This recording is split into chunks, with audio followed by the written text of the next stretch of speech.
Look at us, only 3 minutes late. That's not too bad. Oh. Well, welcome, folks. We got a couple of folks watching already. Okay. So waiting those 3 minutes for us. Yeah, I was gonna try to do an intro. Welcome to Twin Cities Playtest, presented by IGDATC.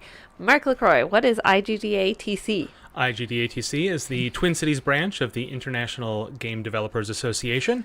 We're here to foster community amongst game developers here in the Twin Cities area, and put on events and showcase, show off resources, and just provide a place for game developers to have a community, practice their craft, and get their stuff out there. And that's what Playtest here tonight is all about: is getting some games that have been made from folks in our community out into the world to play test it, in particular because, you know, it's been a year and we see the light at the end of the tunnel, but we're still in quarantine times.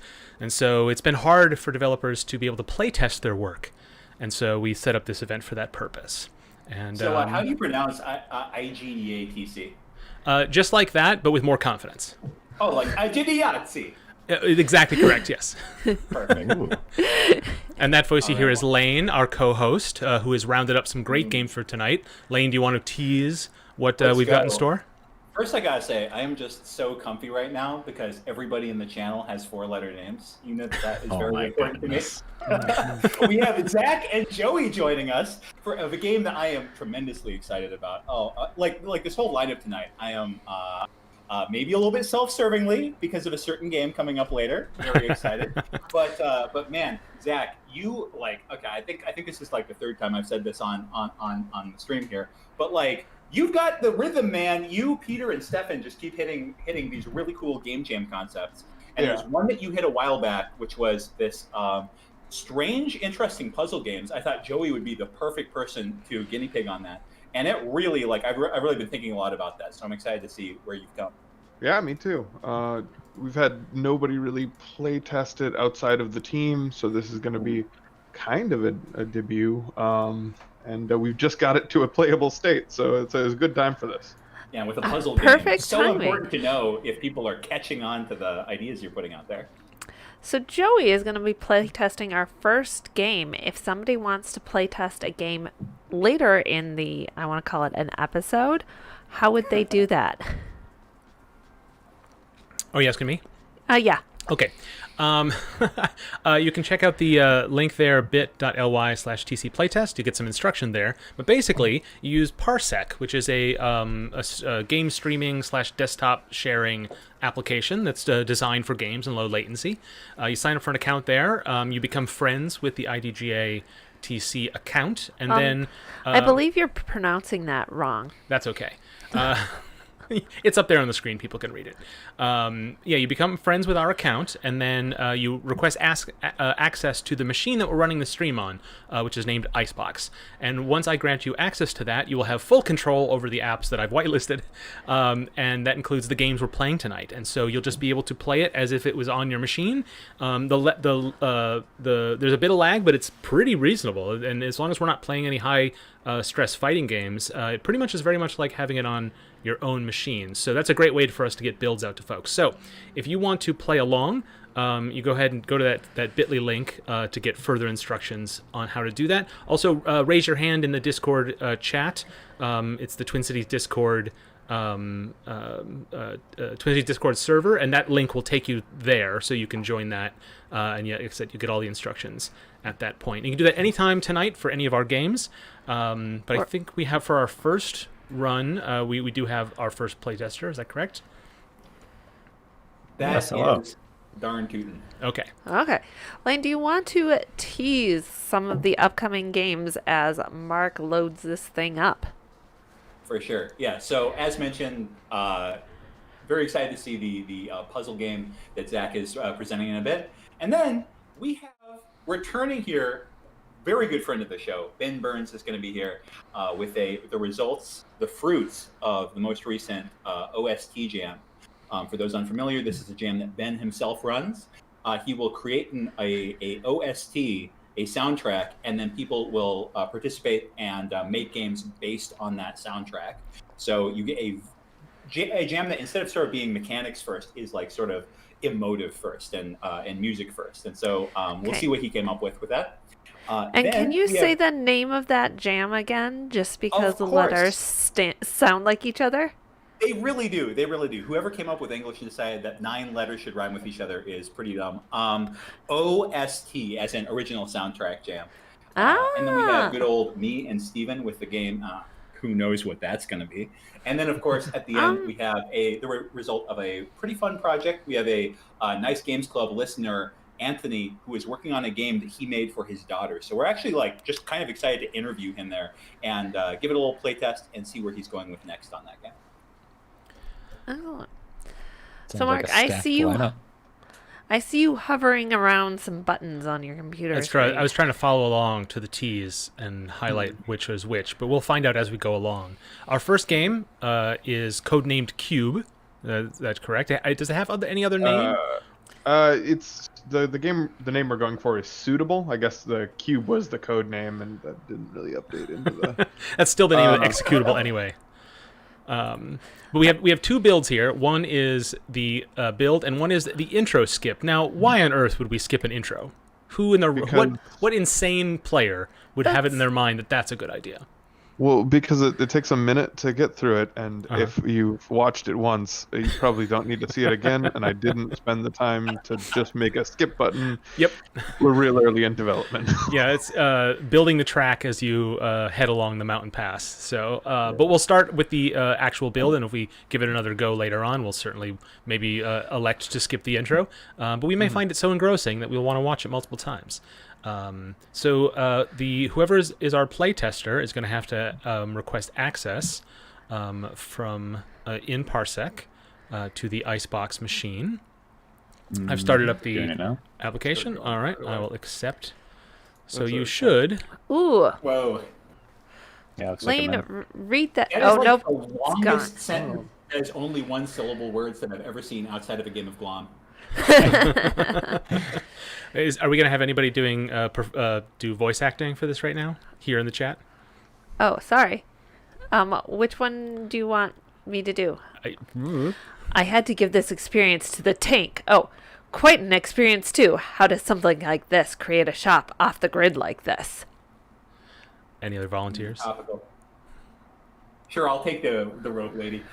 Bit of a trade secret. Can't risk getting undercut in this paradigm. Ooh, paradigm is capitalized. Anyway, what will you be paying with today? I have a memory of a key. Can I pay with memories? I did not know there were key concepts on this side of the door. Ooh, proper nouns. That's a fair trade. I will remember, Lane, that I can trade you memories for items. Like, oh, a delicious bowl look, of pho. like I was like, is it a ramen? I tricked you. Suit, it looks like there are some key concepts floating around here. This is, Interesting. you have to take control and hit A. And there needs to be a prompt there too, but we're real early, so I That's think okay. You want a it wasn't controller for supposed to be this? there at the beginning. Yeah, controller works best.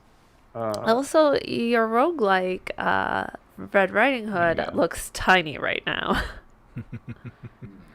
Ooh. This is a chance for me to expand my shop. Oh, the character looks so much less devious now. The voice doesn't fit. Oh, Yeah. Let me know if you're having trouble controlling, because we did give you access after I launched the application, which is sometimes Yeah, I think I'm tricky. fine. You think you're good? Okay. I'm going to send you out into the dreamscape to look for it. Perfect. Nice Oh. save, yeah.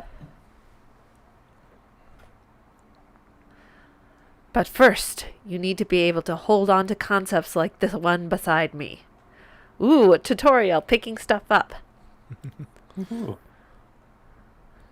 I got something in the back room that will let you do that. You might have to move some boxes to get it. Oh, I'm the Ooh, interesting. Are you the... Okay, I'm hoping there are just hands in the back. Joey, can you do? Yeah, there you go. A little twirl for us. You're a sentient cape. I like it. You're like I don't know, like Doctor Strange's cape. Oh. That's why you need hands.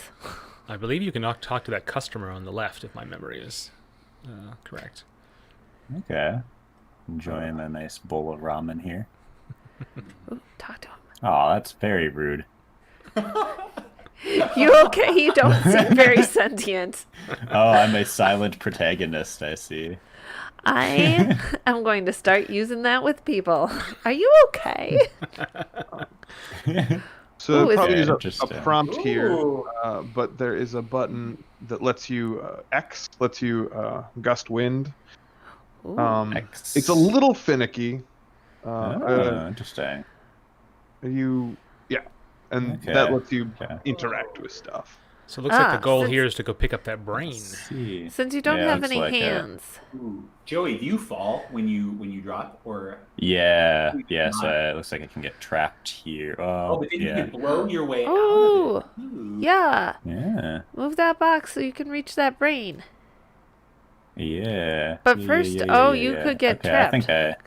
Yeah, I'm just trying to. Yeah, he's got to plan it out. Mhm. Is there a way to reset this if he messes up, Zach? Yeah, it's not very clear, but walking over that white line will reset the puzzle. Ah, you re-entering the get trapped, room. I'm it- pretty sure you The white can. line. Ooh, wow. Bottom right is the white line. I will say Yeah, I I was see it. Okay. I was testing this earlier. It is possible to get trapped Maybe in you here. can. I think I'm. well, well, So now I mean, you're what not I trapped think- yet. You can get yeah, out. okay, no, I see it now. I see one of the ways. Yeah, I tried Yeah. to make this it, but is simpler than I thought. I thought you had to like go serpentine, but this is much simpler than I thought it was. okay, I see. Ooh. So- You need to go. Oh, Whoa! Oh, You reset it! Ooh. Yeah. yeah, I'm gonna have that on probably a Switch eventually. Didn't quite get to that yet. Hmm. There, So yeah, that's going. I had one set solution for this, and I've never seen anybody do it. Yeah, this is like the shortcut version. I can feel there's an intended one. It's a little longer, right? Yeah, It's, I don't know. It's fine. I actually like that more. That it has a lot of. Yep. You get, like I've seen 3 solutions to it now. Hmm. Can you? I'm playing earlier versions of this. You can kind of kitty corner across 2 boxes, but I don't. That's not intended, right? Oh, Or like can- diagonal. I mean, it's not intended. I guess you can kind of. You can pick up that key now. Not that it really matters. We're not far enough in the game for you. You need the amount 10 of keys key you've collected concepts. to- Schlorp. Yeah, but like free Ooh, keys, you bro. got it. Ooh, I like the Is that a sign giant- with arrows pointing. Is that a giant cup of coffee over there? I It's thought it was actually like a tree stump. a large tree stump, and Oh, it's okay. mostly just there to fill space at this point. But Whoa.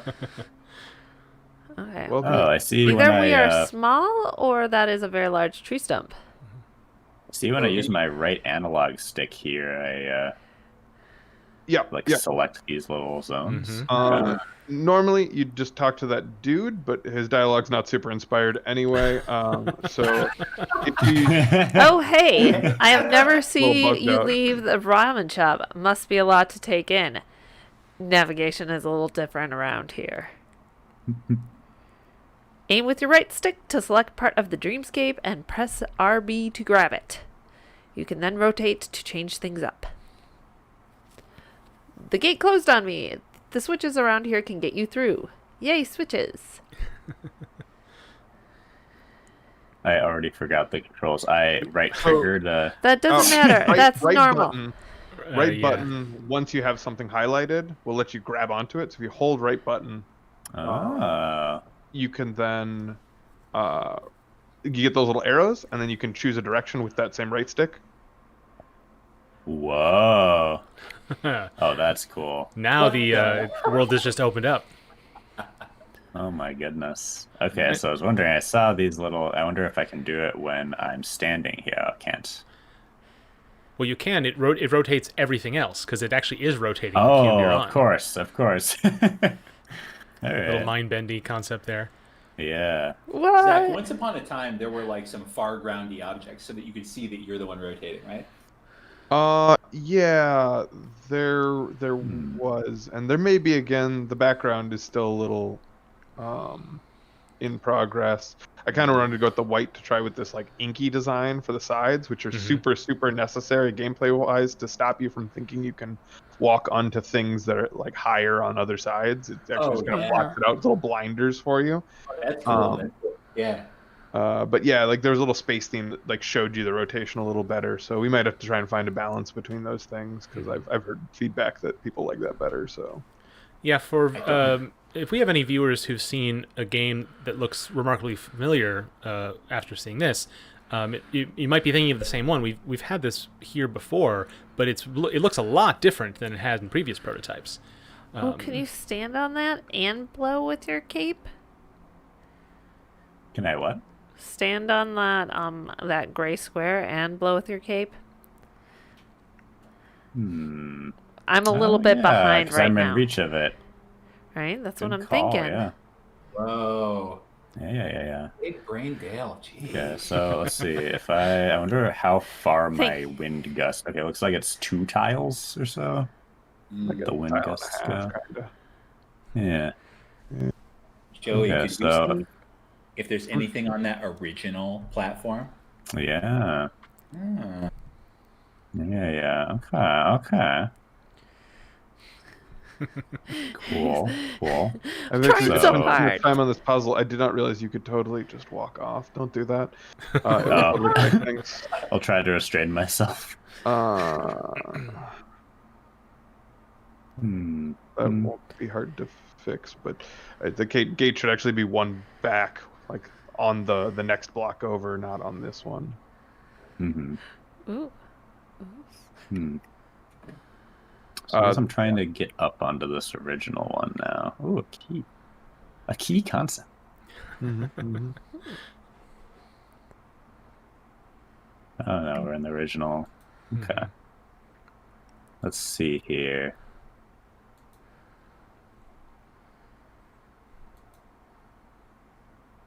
Okay, so this.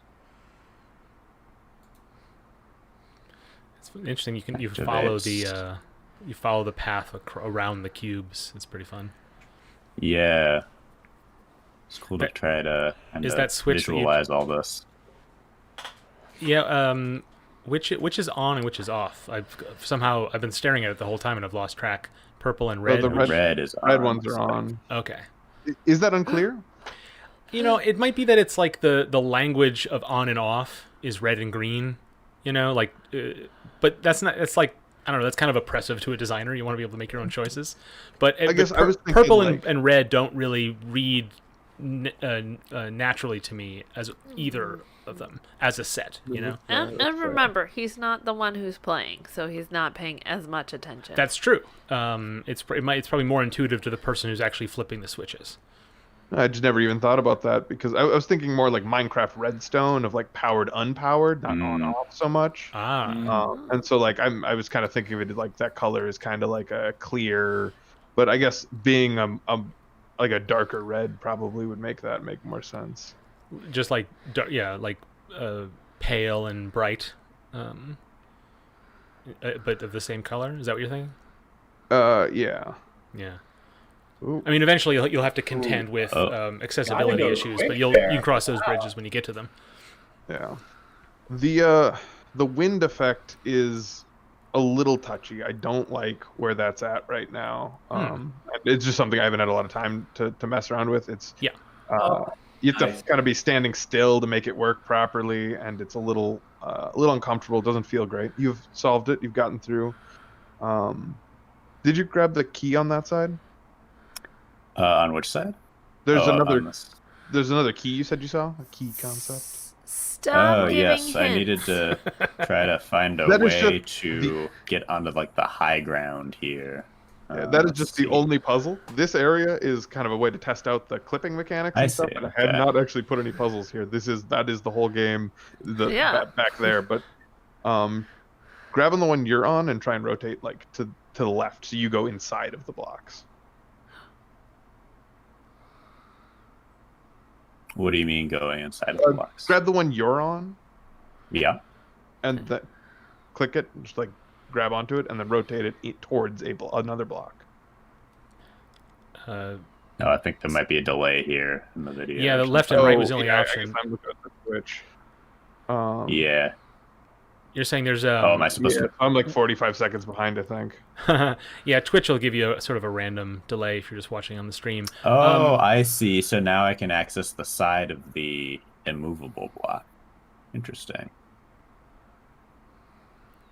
Yeah, okay. So I'm now 45 seconds in the future. I see the confusion. All right.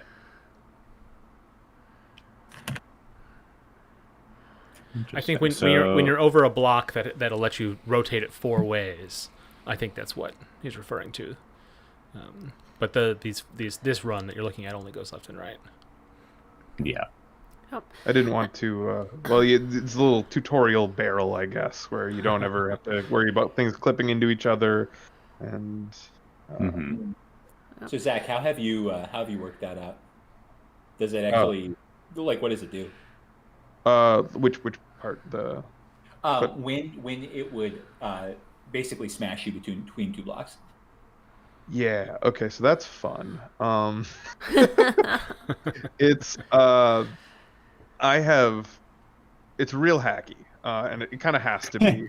Engines aren't really made for that much clipping and stuff. I feel like Mario does it, where you just die if that ever happens. If you're in yeah, but Oh, I see a key. It causes a lot of issues because things clipping into each other. There you go. How does the game know that you're hitting a trigger box that's on your layer and not one that's just clipping over you that shouldn't be there?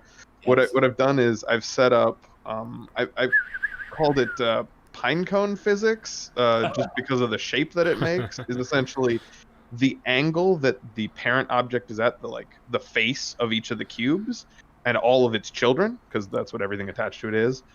You switch your child of whatever you're standing on top of, so that you rotate with it. The way it works is everything is on its own layer then, in an upward direction. So everything facing up, or your current up related to you, is on its own layer that is not colliding with any other layers. I've used every single one of Unity's layers. All 32.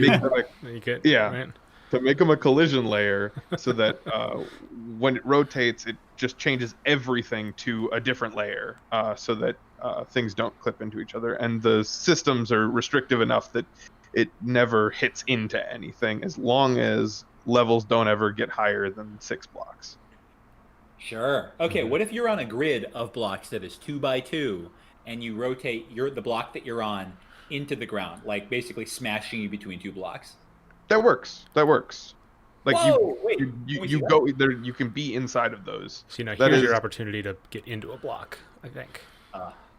There you go. If only Joey in such things. So, you'll never. What the heck? Oh yeah. Okay, so you're just locked in there. Wow. Huh. Zach, that actually works really well. That's really cool. It took a long time. There's going to be really well. There's probably a little more visual clues as to once you're inside that block to really communicate what your boundaries are. But I think it's a good aha moment that I think will be really fun for players to discover. Okay, so I noticed that after flipping these blocks around a little bit, you can change your camera from coming up from, let's say, the south, and now it's coming up from, let's say, the east. Like you're looking at different now directions. I'm like looking at a different direction. Yeah, is that a mechanic that would be useful at all? Like looking at different things?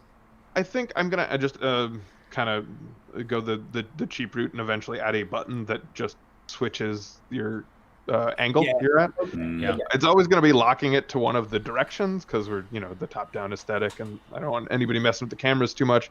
But it also makes it so that me as the designer doesn't have to worry about the angle at which you're approaching something, if it's visible or not. Like it's kind of on the players to see the things now and not on me. I don't want to be responsible for that. Oh, this looks so cool with this like height where you can like look down at stuff below. Like that actually seems like could be a really cool moment for you. Yeah. I think if I spend more time on this, I'd like to experiment with like grayscaling everything below you, or having like another filter so that it looks a little like different and shows that like it's on a different plane of existence, sorta. You're looking at it through fog. Yeah. Yeah, I was gonna say I really like the ink blot edges. No collision on the house. I'm 45 seconds behind, but so am I. No, that's that was actually a really like a lot of iterations to get to that ink blot style there. And I think I said this before, but like there's a very intended purpose here, is that there's blinders to the sides of other things, because if they're not there, it looks like the thing next to you, like if it was 1 block tall, it would look like you could walk out onto it, like it was like a little platform or a dump. Oh, I see. And yeah. Like that is the only way to make it not look like that, is to just cover it up and be like, no, you obviously let me ask you this: why not? Why don't let players do that? It's a giant pumpkin. It's something I thought about, but it kind of breaks a couple of the. Boy, does that make the game so much more complicated. Like you think like that's a small thing, but well, I mean, in the case of like, I mean, you can do it, and then if they're not standing on the ground, right? If they're standing on the edge of the thing, you can then remove the ability for the players to manipulate the cubes, right? It just won't work until they're standing on that 6x6 grid. Elegance, we're introducing new mechanics. It hurts. Well, I think I think I sort of disagree about the blinders. I think it really limits the ability for the player to map out the physical space. And I think the reason they're there is to solve that problem. But I think there are other ways to solve that problem. What about making it a little more transparent? Because to me, it helps. I'm assuming people not get so like visually confused and motion sick. But I imagine puzzle design would be more difficult too, right? Having to account for that. It's actually, I mean, it's part of it. Like the puzzle design's very challenging for this, but like kind of not in the way that you'd think. Like honestly, it's a lot of like Zelda puzzle stuff, like sliding blocks, moving stuff around, and like this. Once you get a grip around the weird spatial dimension stuff, you're really just moving the things you need to the right place and then solving the puzzles. The issue is every time you add 1 block, you're adding 6 sides to it, and you cannot. And if you have 2 blocks, that doubles the amount. You have a 3rd block. There's another 6 sides on there. You can't fit just 1 puzzle in that kind of area. You got to put puzzles overlapping puzzles. Like this block these 4 blocks that you've been rotating around on, I am planning on putting 6 or 7 puzzles just all there's a lot that you can put into these into such seemingly small amount of spaces. Just like this is just enjoyable too, just kind of flipping around and looking for new sides of the blocks that I didn't see before. Like even beyond it being a puzzle game, it's just kind of enjoyable to do that, I find. The sort of toy-like nature of it, like I think really wards against any kind of frustration that comes with spatial puzzles like this. Like it's just fun to play with, so if you have to rotate it 5 more times than if you were paying a lot of attention. Like, that's not frustrating, you know? Yeah. But also that density that you were describing is really, once it's all in there, I can imagine a player just like peeling it like an onion, right? The rewards of like getting to know this smaller space deeper and deeper as you spend time with it, without having to like traverse great distances to find new corners of the world. I think that will be a special thrill for players. I'm really looking forward to seeing all that stuff in here. Yeah, no, I totally, yeah. I think what you're saying is like, yeah, that like feel good ease of like rotating stuff. I want to hang on to that, and I think like there's the easy option of like I can make very, very difficult like rotational puzzles in this game instead of like the, you know, just stuff where you can get all the sides up on the one direction and then solve a puzzle that is mostly not rotation. But I feel like that's kind of the bad way to go, is like it's kind of two games. One game about finding the puzzle and then another one about solving the puzzle.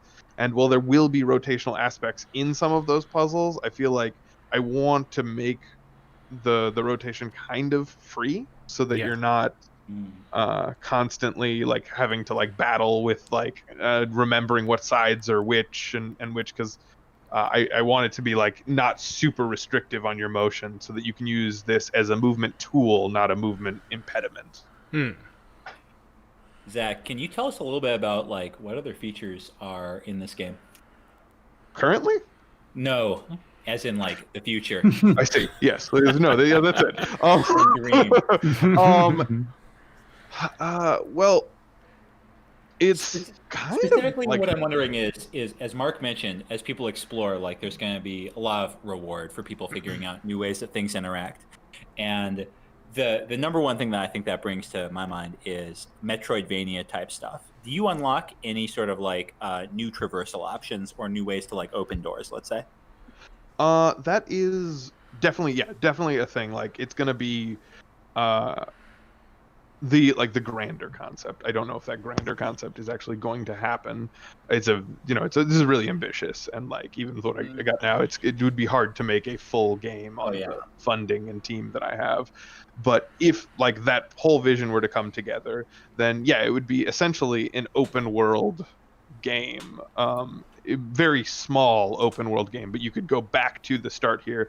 The idea for the little ramen area is there's going to be multiple teleporters that lets you quickly get around this like really complex blocky area, but you'd mostly be like opening different gates and doors, and like you could walk from one end of this world to the other, not needing any teleporting outside of that first teleport.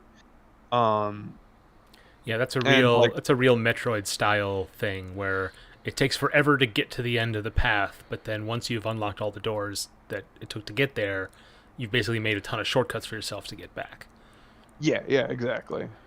So Zach, stay with me for just a sec here. I'm imagining that just like if you at some point unlocked a new cube or that would connect with the world that you're joining, or alternatively a new power, a new like traversal option, you would be able to access all these different places that you couldn't before.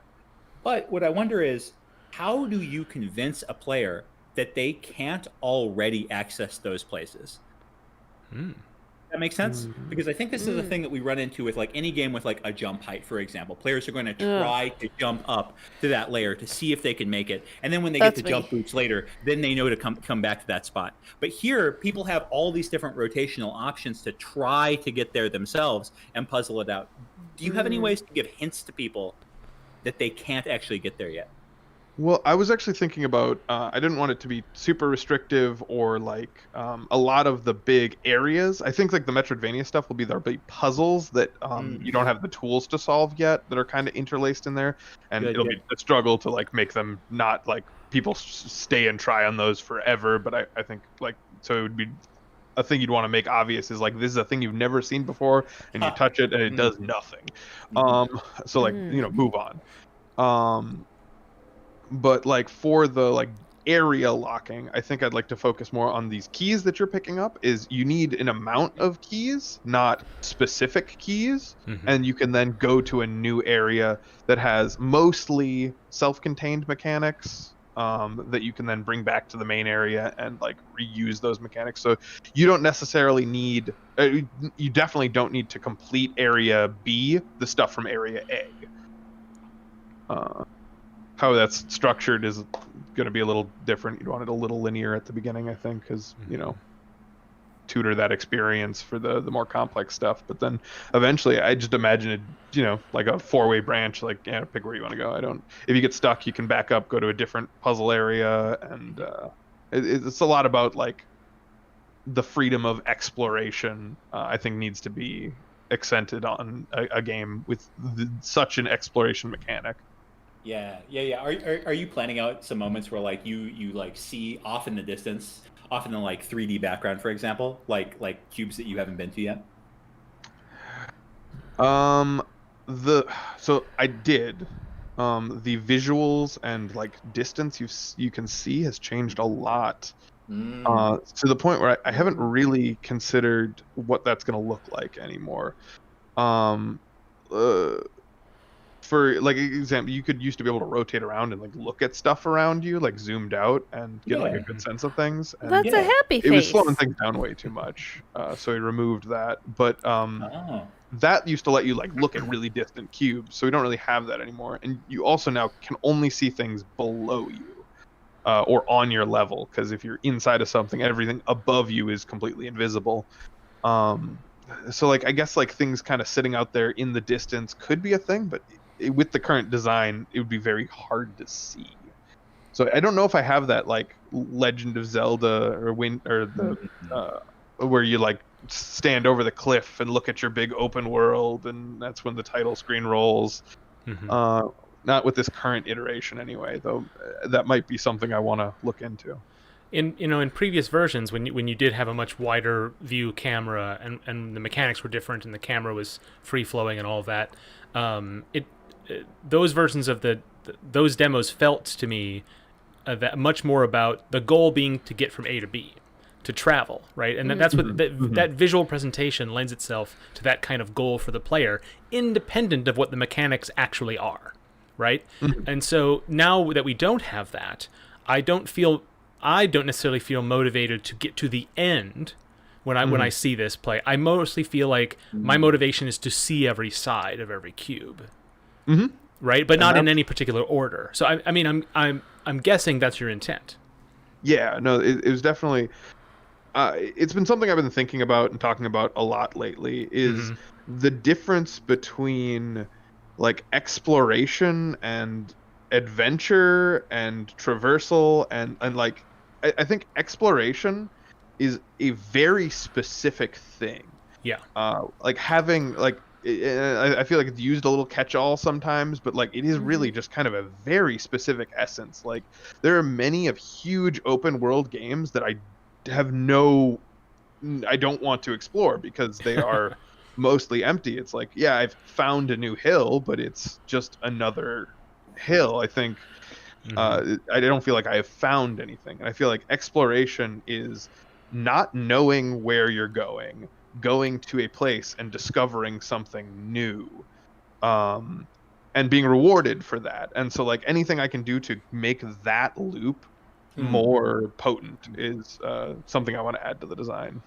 Yeah, I think you've got a really strong like part of the recipe here, because if there was something on one of these cubes that I care about, like on one of my existing cubes that I care about, and then if you like add an additional cube, anything that like has the power to recontextualize the stuff that I've already seen is instantly going to be really meaningful. And this engine seems like it has an enormous power to give me a lot of those moments.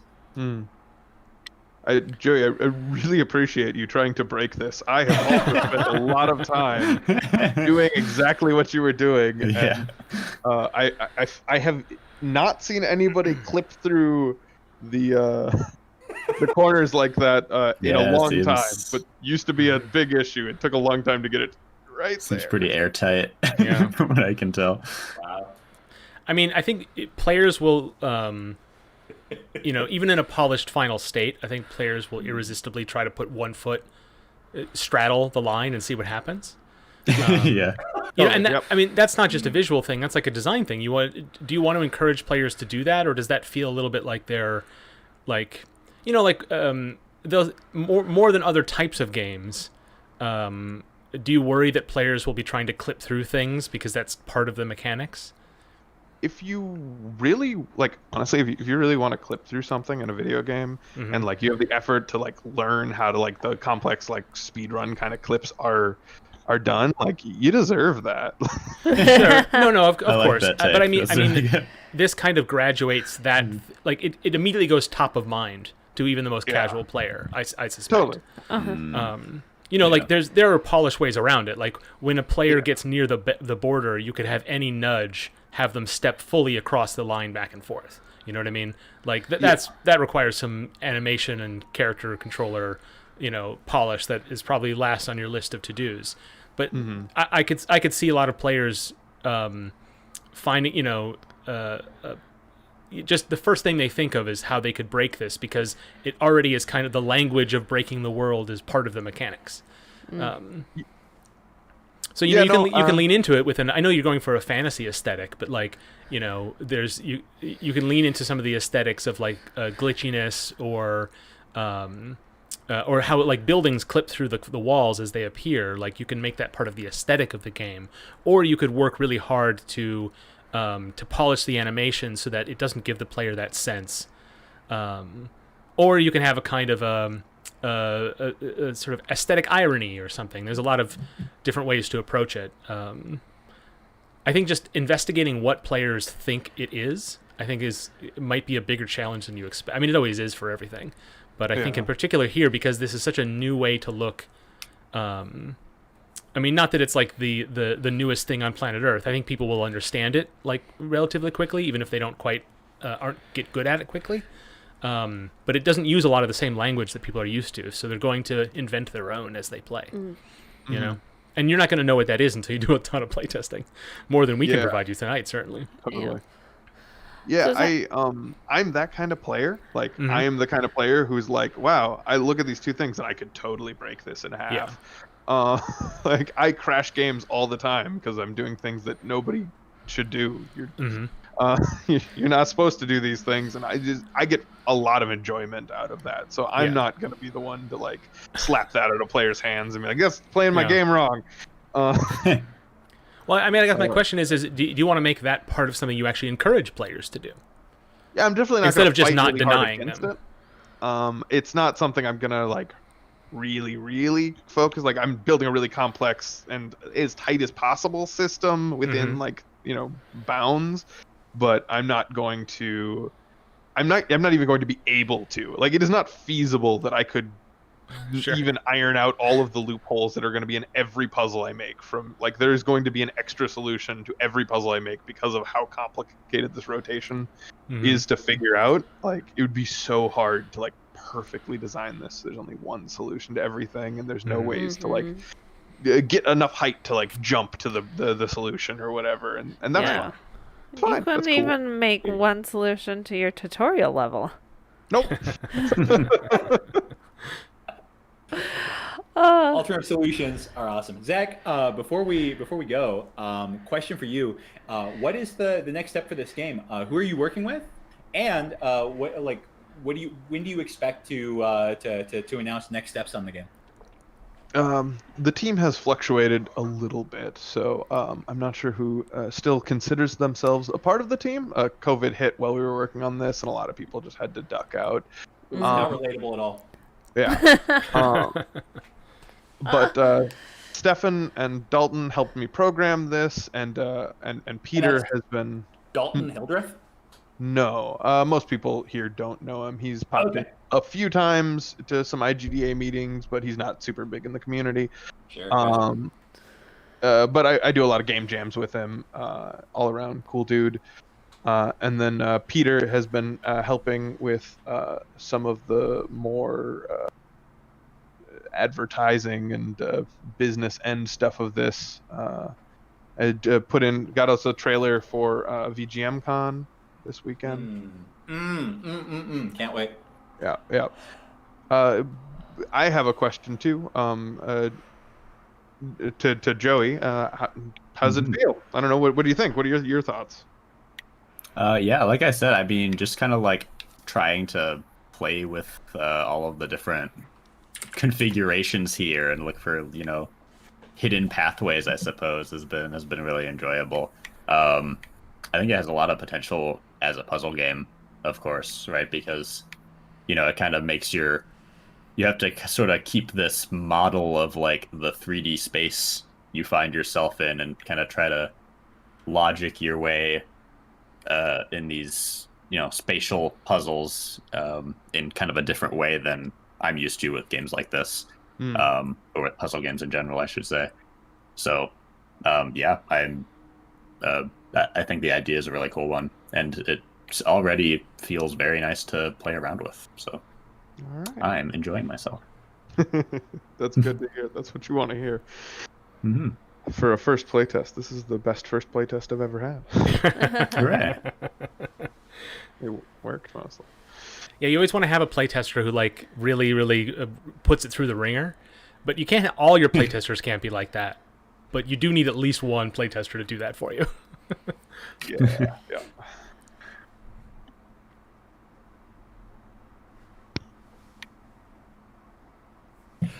All right, thank you very much, Zach. Zach, Joey, if you guys feel like sticking around, feel free. But we have a designated playtester in the room with us. Hello, Ellen. Hello. Hey, and our next game will be here in just a minute whenever Ben decides to drop by. I'll duck out of the chat for now then. Thanks for having me on. Thank you, Joey. Thank you for joining us. Meanwhile, I will take control and wander around my own self until we get Ben here to I'm here. showcase his game. Welcome, Ben. Howdy. Oh, Ben's here. All right, I had 3 seconds to do it. Now I'm done. All right. Okay, so Ben, earlier I gave the world's most anemic introduction to your game jam. Could you talk about OST Jam just a little bit? Sure. So OST Jam is a game jam that focuses on providing game developers with music files and then having them be inspired off of that to create a game. Similar to other game jams out there, like here's an asset pack, like a visual asset pack. Go and make a game based off of those assets. That's been kind of a popular YouTube theme lately with game development. And I thought that seeing as I help run a music challenge called the 2-Hour Album Challenge, where people come together and create, basically write a song over the course of a weekend off of a similar randomly chosen theme. A lot of those people were listening to those songs after the challenge is done and being like, oh yeah, I could totally see this in like a Zelda game or like as like a boss rush in Dark Souls or something like that. And we kind of came to the conclusion, it's like, why don't we just make a game jam based off of the music? Obviously it's opt-in, so the musicians who don't want to participate, they don't have to, but it's something that I think this OST jam, we have like 61 songs in the soundtrack that we shared. Wow. Yeah, I just posted a link to the jam in chat. There's still another week left on it. It's a 2-week long jam. Oh, And, so somebody could come in and do the whole thing. Yep, exactly. And it's been a ton of fun. This is the second time we've done it. We did it in January with the first time we did it. And sorry, I just got off of another stream and I'm still a little but yeah, like it's been a ton of fun so far. I started a different game back in January called Pandemonium, which I don't think I shared here. You certainly did. You In did. fact, you did. Okay. I couldn't remember, but yeah, We're Pandemonium. all jumping on him at that moment. Like, no, you did. No. I appreciate that. No, Ben, you're wrong. You're the one who's wrong. You're Everybody calm down. Ben's just off of a jam here. He can't be 100%. Okay. Well, yeah, I'm in the midst So- of a so- I'm in the midst of a game jam while also making a song in 2 hours on stream. I just got off of my 2-hour track challenge stream. But yeah, Pandemonium's almost done, which I'm really pleased with, and I'm hopefully going to get that on Steam probably in a month or two if I finish up the level editor. But I want to talk about the game that I'm making now called Hyperthread. And in the chat, Zetov Iker? Yes. Wacky The Pond. Wacky Pond Tower Defense game. That is Correct. absolutely correct. Right on the money. I can So post a link just to be that, clear, you did a game jam in January, and you did this game jam now in April. Yes, correct. Okay, you do that a lot then, or relatively frequently. Yeah, one of my goals this year is to try to make a lot of smaller games. Whereas with like Color Jumper, the first game I made took 2.5 years, and I think Death Drives a Bus took 9 months, which is great. Like I really like the longer development cycles, but I also just want to get more comfortable with actually making games. Whereas like I don't fully know like how things work or what the best practices for coding are for this kind of stuff. So I feel that and some people just love to jam. That's a really good point, Last Geek. So I just want to get more comfortable with the process so I can actually fabricate these games faster, because I like a lot of people say ideas are cheap. Like it's really easy to come up with game ideas. It's actually like realizing those and putting them together is the hard part. So don't say that. That's all I have. I'm sorry. And for anybody who's ever like gambled like 6 months to a year on a game idea before realizing, oh, this is just not really all that fun. Like, the tools the abilities that you're building right now by doing this to realize those ideas on a very quick basis, I'm jealous, man. That's a really good idea. Yeah, and that's kind of exactly the point, because between Color Jumper and Death Drives a Bus, I made a game called Extreme Mining, and that took me like 1.5 years, and about 9 months in, I was like, man, this really kind of sucks. And then I was like, well, I don't want to not finish it because I put so much time into it. So it's like I kind of slogged through the rest of it, and I put it out there, and I put it out for free because I wasn't happy with it anymore. And it's just like I just want to start a game, and I want to finish it in a couple months, and if people like it enough, then I'm more than happy to go back and add more content. But right now I just want to get ideas out there just to see fail faster, rapid iteration, all that good stuff. So, absolutely. Yes. Okay. So this was what I was gonna give Lane an opportunity to plug his IDGA TC talk from a week ago. You have to pronounce it with the Yahtzee, otherwise it's not exciting enough. I can't do it. Okay, do it for me, Lane. It did a Yahtzee. All right. I did a Yahtzee. Anyway, just last week, the great Ryan Blaha and I did a talk on how to get the most out of doing a game jam. And Ben, I have to say, like, dude, you are doing it, man, because what you're doing is like with the music creation jam. Sorry, I'm getting the name way wrong there. No, that's okay. What happens with every single jam is you like really toil away and you create something, you get a good story out of it. But like what happens next with that product, like 99% of them just sit there and never really go anywhere. And what you're doing is creating something that is downhill from those people, those musicians creating the OSTs. And so they get to like enjoy seeing what happens with their music. Hopefully we can be a humble part of that chain, man, because we get to feature some of these games. And you mentioned this, I think a couple days ago, and I forgot to post it in the OST Jam Discord. But in the future, I really do want to try to get people to maybe feature their games here, and that's kind of the whole point of going from the music challenge to the game jam to all this. It's just to connect creative people together and like get everybody kind of intermixed and interpollinated and all that other stuff, just to, you know, connecting developers with music makers and connecting you streamers with developers and all this other stuff. Like I'd really like to get a little ecosystem going for all this, because everybody benefits when we're all working together for this kind of stuff. So it's really been a bright spot in this otherwise fairly barren year. So congratulations. Oh, thank you. Well, shall we ease into this? Actually, I gotta say, Ellen was handpicked to be the tester here for a couple of very good reasons. But one of them is that Ellen, what do you do for a living? I am a learning experience designer. So are you saying you might be able to evaluate the tutorial here and your learning experience? I mean, I would say my opinions might be more useful than some random person off the street. Oh, okay. I'll go that far. So it wasn't just the last name coincidence that brought you here? I think it was mainly that. That's how it came up.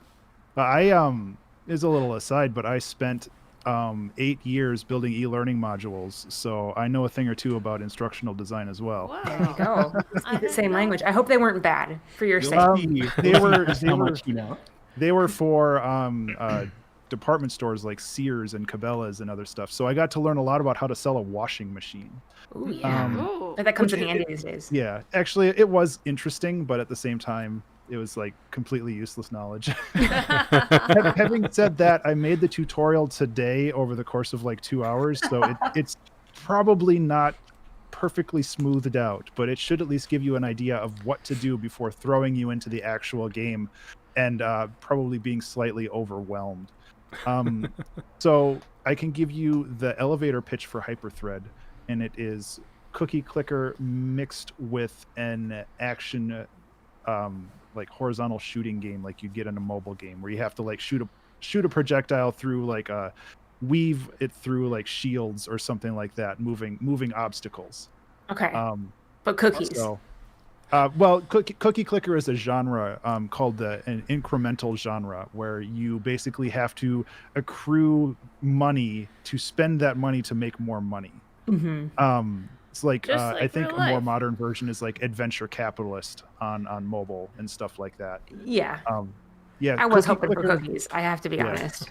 Cookie clicker meets shmup. That's fairly close. The shmup part of it is fairly straightforward, but yes, that's kind of what I was going for. Nice. So I would start with the tutorial because it kind of gives you an idea of how it goes, and then I can. The game itself is very basic so far. I'm still working on all the mechanics, but once all the mechanics comes together, it should work very well. Yeah, well, I'm excited for it. And my goodness, you've listed like 4 things you've done today. You've had a really busy day. Yeah. Like you did a 2-hour soundtrack, and you're Yep. here, and you did this tutorial. Okay.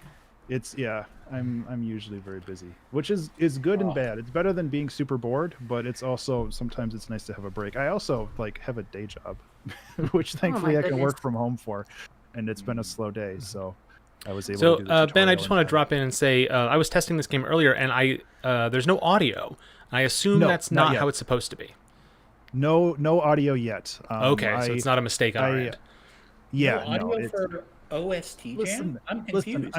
I'm working on the game part. Yeah, give him a and break, then I'll add the everybody. soundtrack. I Listen, thought you I'm were, like, a in game charge of developer. OST Jam. I thought you were trying to set a good example. Hey, now, here. I'm a little I'm a lost game here. developer. I leave the sound until last. I okay? thought your That's name how was it works. literally. I thought your name was literally Ben Jammin' Burns. I don't understand. Exactly. So, the cookie clicker part of the game is you have to click on the boxes to collect them, and once you fill a box, you get points. And then, yeah, I'll let the tutorial talk. I shouldn't interject. Yeah, my own yeah. thoughts. Let me. I will say that these little boxes do kind of remind me of cookies, so that's what they're going to be for me. You can imagine their cookies exactly. Yeah, That I mean, is maybe, what is maybe it's happening. oatmeal cookies, which is hardly a cookie, but it's cookies, right? That's a granola bar in the shape of a cookie. Okay. Okay, click the point. Kind of excited to see what this digital clock in the background is going to turn into. Nothing in the tutorial. Oh, I just didn't have time to turn it off during the tutorial, so I just left it in there. I think I mean, it you're looks kind just of cool. building it is very anticipation. it's kind of hacked together right now. no, I'm not. There's stuff So- happening that I'm not sure is. So I'm just gonna kind of think out loud as I'm doing this. and Sure. you can hopefully get some value from that. So I'm clicking on things and stuff's going down here. Oh, you're doing But a great job. Thanks. I've got that down at least. I got the clicking part down. There's also this down here, plus 1.5 per second. I don't think I'm reaching my goal right now. So that's what I'm seeing here. So yeah, and so when you click that button in the right-hand corner, now you're getting 0.1 or 1.5 per second. So the next time you click that button, you'll get 2 seconds, which is the goal right now. So essentially what you're doing is you're spending resources to get a passive bonus for those resources. got it. So every second you're getting 1.5 points. So if you click it again, you'll move on to the next phase where you can actually like, yeah. Okay. So you have 94 points and it costs 19 for the button. So Yeah. the cost and all that other stuff, like the UI is still a little janky. There's no sound, Sambassador, sorry. Not yet. There I can will be try to sound. make sounds, but they're going to be probably bad. Bleep, bloop, bloop, bleep. Yeah, Ben, it's your game. You should make the sounds. Okay, so when you click that, you'll go to 2 per second, and then it'll show. So this is the other part of the game where you have to spend your points to actually shoot at the boss, and you have to like weave your shots through its shields. And you can see that I have very high quality artwork for this because I made it today. So one thing I'm just realizing, I played this earlier when I was setting everything up, and I'm just now realizing the button to fire is outlined in yellow, and the buttons to add those passives are outlined. So each of those buttons, what they do is some effect, but also they cost points every time you click. Yes, yeah, and that's what unifies them. And I didn't realize that until just now. Yeah, it's visually it's still a little messy. I'm trying to figure out how exactly I want to make that happen. Because right now, like, the cost is not exactly clear. Like, the bottom one costs 38 and the top one costs 150, and like the price for firing is 5, but it's like shoved off to the side. Yeah, so, it's like getting... the language of your game is like resource allocation and then spending resources on effects, and so the firing is sort of the first order thing, but as a suggestion, and I think you can, there's probably multiple solutions to this, but I would almost think that I would treat that little upgrade button, the upgrade buttons, the fire button, any other mechanics you introduce, all as similarly designed buttons to sort of explain to the player that they do the same thing, in a sense. They're part of the same language. That is a solution, but it might not be the one you're looking for, because it might take the shooting is the main thing you're going for, so maybe it removes I don't know, there's multiple attacks you can to solve that problem. Yeah, absolutely. So I don't have any feedback for when you finish the game or the tutorial. It just kicks you back to the menu, so that's what happened there.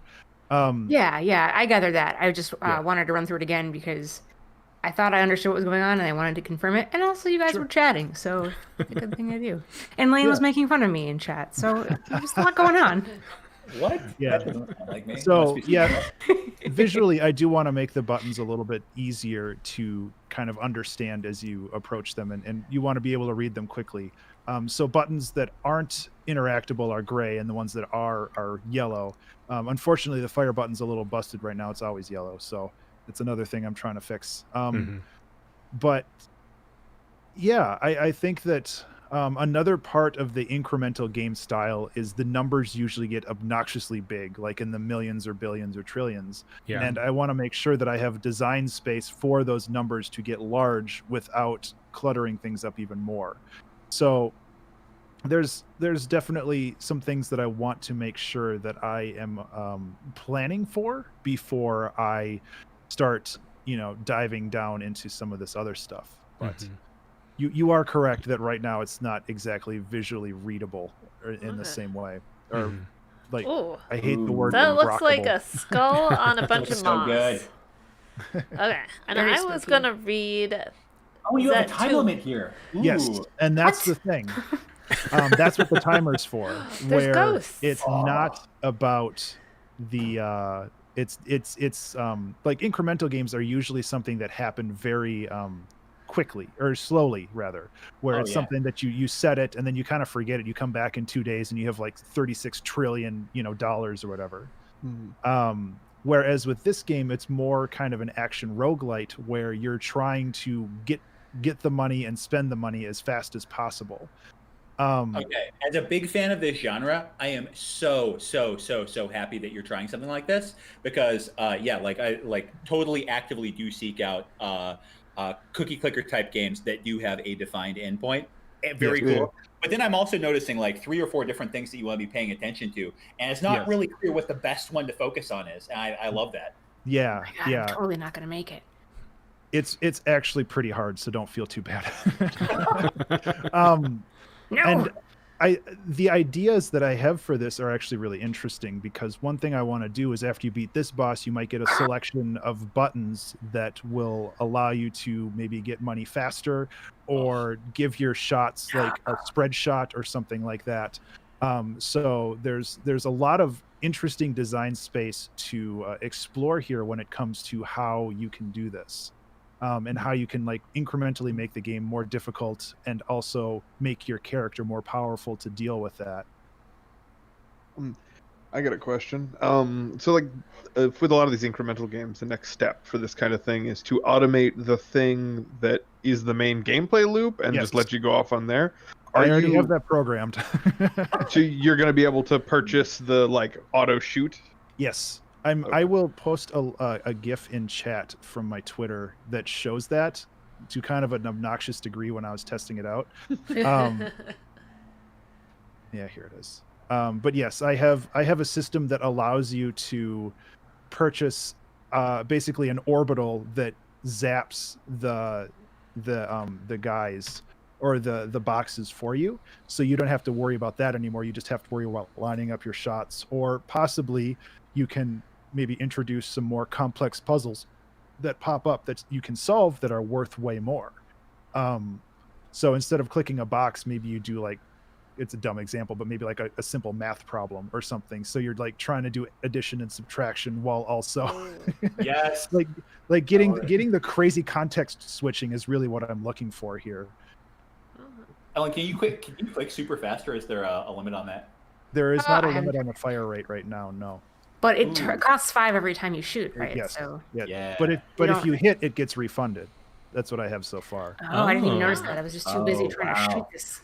Oh, so you're going to start shooting early-ish. Yeah, you want to build up a bank, then you want to get the passive, and then that was the strategy Ellen looked like she was going for, is that just build up your bank for a while, and then you can just fire repeatedly without having to worry about it, because you always get 5 more by the time you need to shoot again. I can only think about one thing at a time. I can't think about cookies and shooting. Yeah, I think your strategy, Ellen, there in that last round was like basically perfect. You just need to fire faster, and I think you had it right. Yeah. Because you got the health like halfway down, or more really. Is this long enough that you would ever want to save up for that 150 purchase? Not initially. This particular level isn't, but it's one of those things where after you beat this boss, another one appears, and you retain all of your current, stuff. So it's kind of like a boss rush thing too. And what I was thinking of is once you beat one boss, you might get options to choose from like 3 different buttons that you then get equipped with, that allow you to do various things. Like you could either create orbitals, or you could increase your fire rate, or the power of your shots, or any of that other stuff. Like there's a lot of design space here that I'm looking forward to tinkering with. Ghost! Shoot super fast! Just fire! Oh no! So close. Very close. Auto clicker! I got so fixated on the cookies, and all of a sudden I looked at the timer and I'm like, oh, that says 30 seconds. Yeah, and I think that's like a really fun mechanic, because people are so used to the passive part of an incremental game, and they don't really, they get focused on one thing, but they also have to focus on the other thing too. And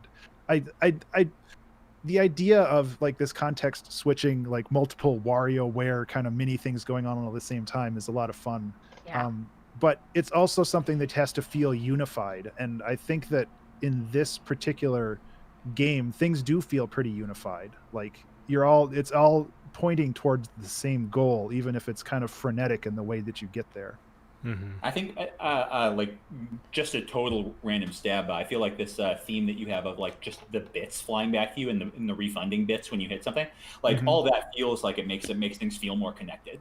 Yeah, and there's a lot more like visual things that I want to do with the game, obviously, but like initially I had a story for it, and I don't even know like what I want for this game, is it like far as a story or some kind of like visual theme, because right now you can see there's assets from Death Drives a Bus flying around and all this other stuff, but I need to figure out a story. But initially the story is cookies make you better at shooting. At shooting octopuses. Beautiful.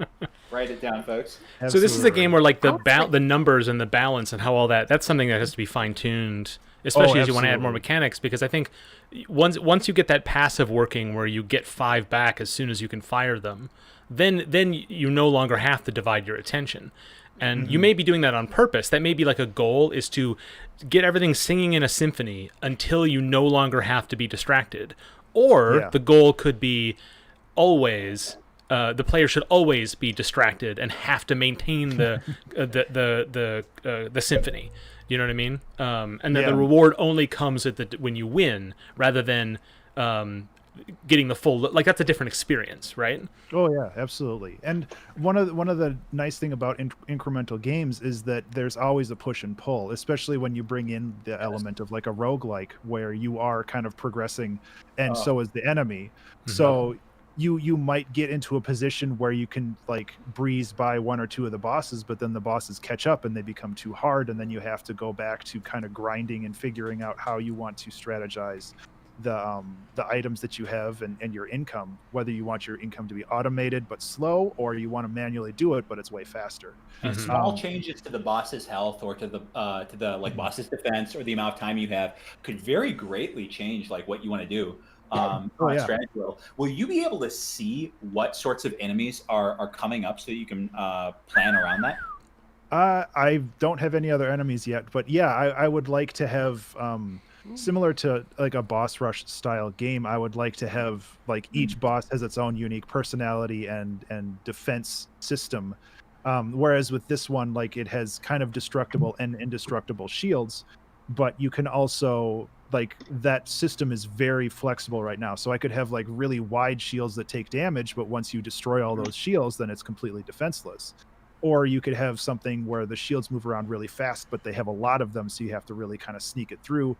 And alternatively, like you might be able to upgrade your weapons so it goes faster, so it doesn't have as long of a travel time through all of this, like all of those obstacles. So like I think that there's a lot of interesting ways to move and kind of upgrade the game as it progresses. I don't necessarily have an endpoint yet, but again, I'm kind of just working on making sure all the mechanics work before I get too deep into like getting all of the lore and everything else. Adding the like, figured out. sound. And adding sound, yeah, I guess For sound's the important sound too. I don't know, game jam. According to some, it's important.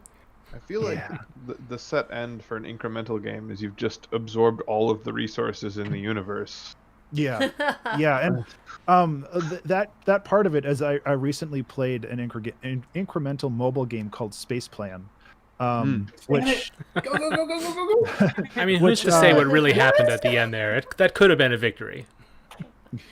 But with Space Plan, and that kind of what inspired the idea, is there's part of the game where you're like orbiting a planet and you have to drop probes into certain parts of the planet. So it not only had the incremental part of the game, but it cost money to progress the game because you had to have these kind of skill shots to keep moving forward in the story. So and there was a game, it was on Twitter for a while, but it was a game very similar to the one kind of with the shooting and avoiding obstacles. I can't remember the name of it. I need to look it up before I release the game, because I definitely want to credit that as an inspiration as well. But yeah, like I think it's coming together, and I'm really pleased with how it's looking so far. Yeah, so I just wanted to mention the Twitch chat where there's an excellent string where this ambassador figures out how this game is played, and it took me a little bit too. Well, it looks like Ellen has mastered it. Do we want to give somebody else a go and see if, having seen Ellen play it, does that give the next person more of a context? Like to get up to speed faster? Like, Dale, do you want to give it a try? I can give it a try. The best person to do that, right? You can watch me lose. Well, we'll let Ellen finish this round. Just And then- firing into the yellow ships, just Yeah, over and over. I've had that problem too when playing, where you get into this rhythm and all of a sudden all you're doing is hitting the blockers and not actually like making any progress, where it's just like, why am I firing in this particular rhythm? And I can't stop. It's the right, if you get the right rhythm, but yours a little, if you're off, Yeah. then it's hard to shake that. But Yeah, that's pretty fun. Thank you. Yeah. I'm really happy to hear that. That is like one of the hypest games that I've seen this year. That's so cool. Thank you. Yeah, and like visually, I'm really pleased with how it's coming about too. Like I'm trying to be a little less timid about my design, and kind of make things a little bit bigger and bolder, and give them a little bit more like post processing. And I also do plan on creating like accessibility for this, because I know this is not friendly to photosensitive gamers and stuff like that, and it should be pretty easy to make that happen. I suspect so, yeah. Yeah. Dale, you're in control now if you want. I am. I was going to ask, tell us about why you named this Hyperthread or Hyperthread. It's Hyperthread. Initially, the story of the game was an AI that became sentient and is trying to break out onto the internet. So like that's why it's a skull on a CPU. I was like trying to figure out like how you could like hack your way through all of these different things, and hyperthreading is usually something like it's a computer term that I don't fully know what it means, but it's also neither do really I. cool. So that's so cool. I decided to use it. I definitely got demonic processor from that graphic. Yeah. So, yeah. But yeah, and I don't know if I'm going to stick with that particular theme when it comes to the story, but I'm just trying to find an art style. The 1-bit art style is a lot of fun for me. I really enjoy it with Death Drives the Bus. Dale, you won without you didn't Heck you didn't add a passive ever. You were always at 0 adding per second. So so that might that's because I did not understand that you just part click of the game. you just clicked enough cookies to get enough ammunition to take it out. Okay. Yeah, and I think that's like a valid strategy as well, and that's why I added that you actually get refunded when you hit the enemy. Yeah. Because I feel that like rewards dangerous play like that, where you don't have to invest your resources into the passives. You can just go like straight in there. That does exactly achievement unlocked. I kind of disagree with that though. Do that. I don't understand what that is. So you said that you would keep everything from one round to the next. Is that true? Yes. Now, it strikes me that if you do that, and if Dale sees that, oh, I've got the beat, I could actually beat this boss early, you wouldn't want to do that, right? You would want to like take as much time to build up as much economy for the next fight as possible. And so not if you got an economy bonus with how much time you had left. See, this is why I'm glad I asked these questions. Very that seems like so I was way thinking too that much either you thinking. preserve your time between bosses, so the next boss just adds their time onto what you had left, so you have more time in the next fight, or you get an economy bonus based off of what time you have left. So that's something that I need to workshop as to which is the better result for that, but I also need to make more than one boss for that to be workshopped. So there's still some work to be done there. I was going to comment just on the refund you get when you hit the boss. I'm a little wary of that because I think I like it as somebody who doesn't know how to work this thing. No, I understand. But what I mean is that like Dale was rewarded for being an accurate shot, and so she got the refund. But the thing is, and then that she's never motivated to engage with the other elements of the game. Probably not for this boss fight, but for future boss fights, you'd have to be.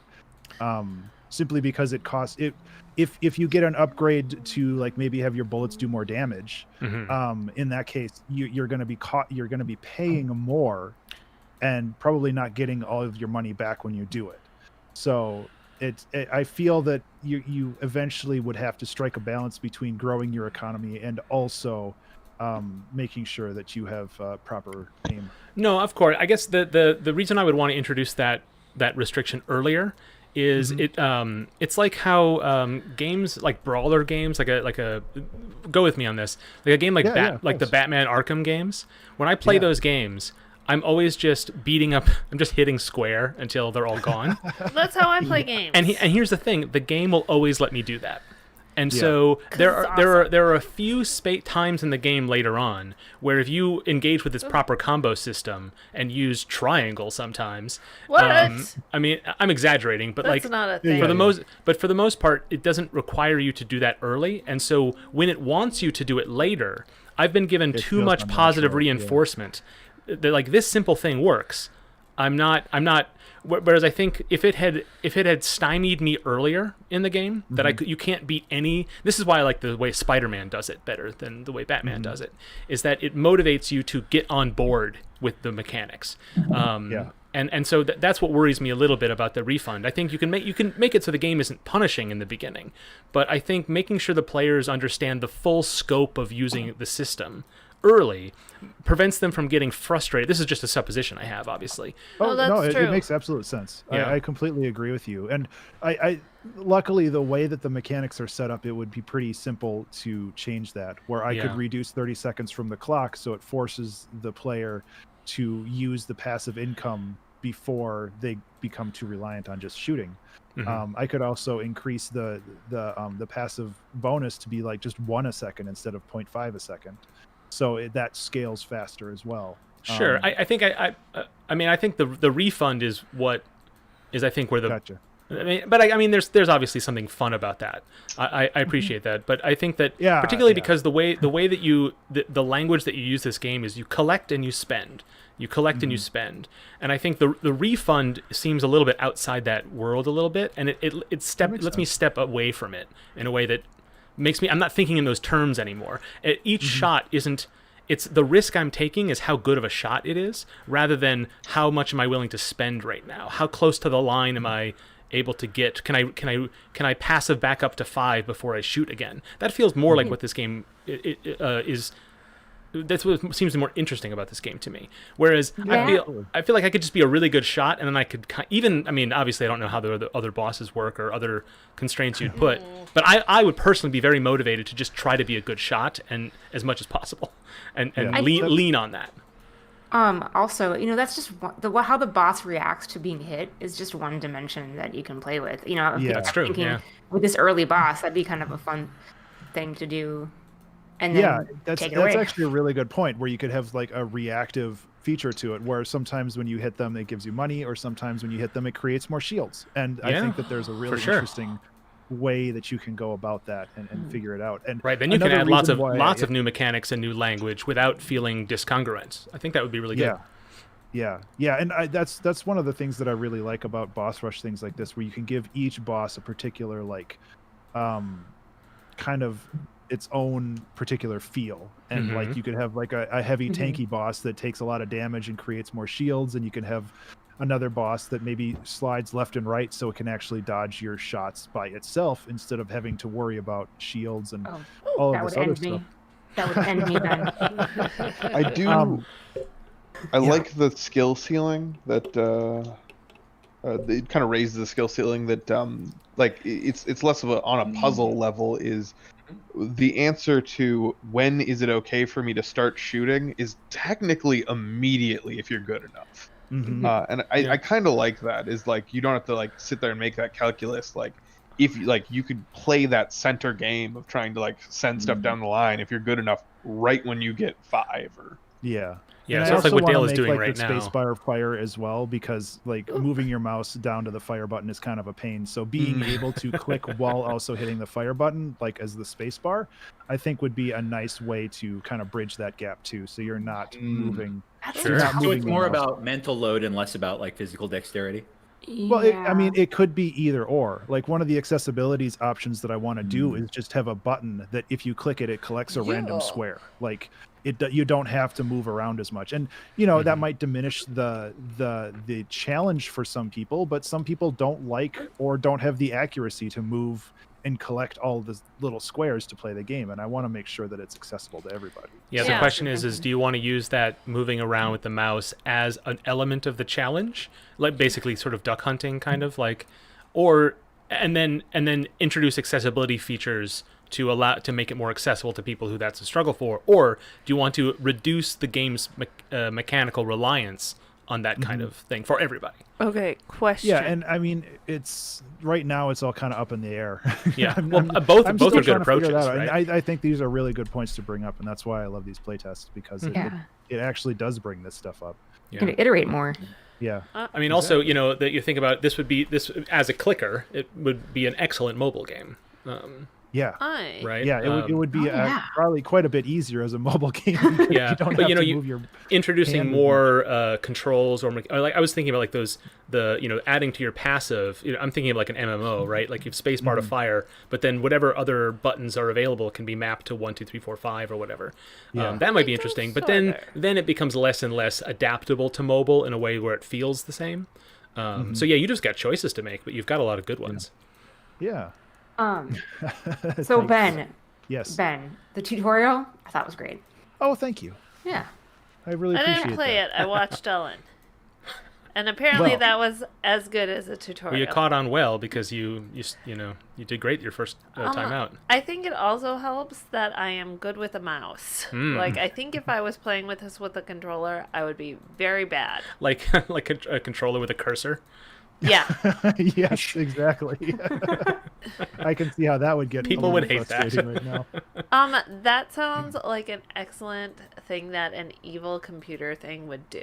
That's true. Ooh. Yeah, you could certainly a fun thing is make this real gonzo and just like difficulties include like now you have to use your mouse is inverted or now you have to use exactly. you have to use a And joystick. if you wanted or- to mess with a computer narrative like that, you could have the bosses fight against you where it does that fourth wall breaking stuff where suddenly you have to like left is right and right is left and you have to kind of mess with all that. Oh, and that would drive me crazy. Well, it would be a really good thematic tie-in. I mean, like you were saying, a lot of your art right now is stand-in, but I think thematically, a computer messing with you has all it will feel right to players, I think. Yeah. And Sam Basseter just suggested dodging stuff with your mouse. You could turn it into a bullet hell as well.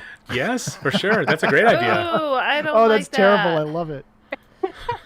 Well, because that would engage with the cookie clicker component. Because one of the things I was going to ask you is having the cookies just appear randomly on the screen. Part of it is like because it's kind of two different games you're playing. I was going to suggest wouldn't it be kind of fun to like split screen it so it really is like you have two apps open, but actually having to dodge attacks from your mouse makes the cookies appearing in random places engage with that defense and attack mechanism.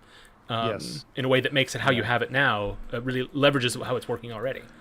Yeah. And So I I think was it'd be trying great. to think of a good way to add more interactivity to the playboard where it comes with like the clicking and stuff. And I think maybe having an element of dodging is a really good way to go with that. I mean, alternatively, I can add more complex puzzles. Like I said, you could do simple math puzzles, but that would engage the keyboard, and that's not exactly great. But you could do something simple like a pipe dream puzzle where you have to rotate pieces in a particular way to clear a path, and that would give you a certain amount of resources above and beyond just clicking the singular boxes. Well, a simple one too would be clicking the cookie parts in the right order, or else they disappear. Oh You yeah. know? I was actually when I played it, I was wondering if there was any order that was necessary, but I think No that would be order a good yet, first but step. now there's going to be. Okay. Mark, do you want to try this? Yeah, I'll give it a go. Okay. I will be back in 1 minute. I just spilled my tea. Oh no! Oh, Ben always does that when he comes on the show. Every time, Ben. Every time. How do you spell Burns with an E? Oh yeah, we haven't even gotten into that side of the debate. I know. I'm not sure we should go there. I mean, he's gone now, so we can talk about it. We don't want to get that offensive. I assume that they're both Scottish, and I know how fiery that can get sometimes. Sure. I'm very curious Yeah. to do some research. Has he thought about it? Does he have any regrets from being named the way that he is? We have to ask when he comes back on. I think so.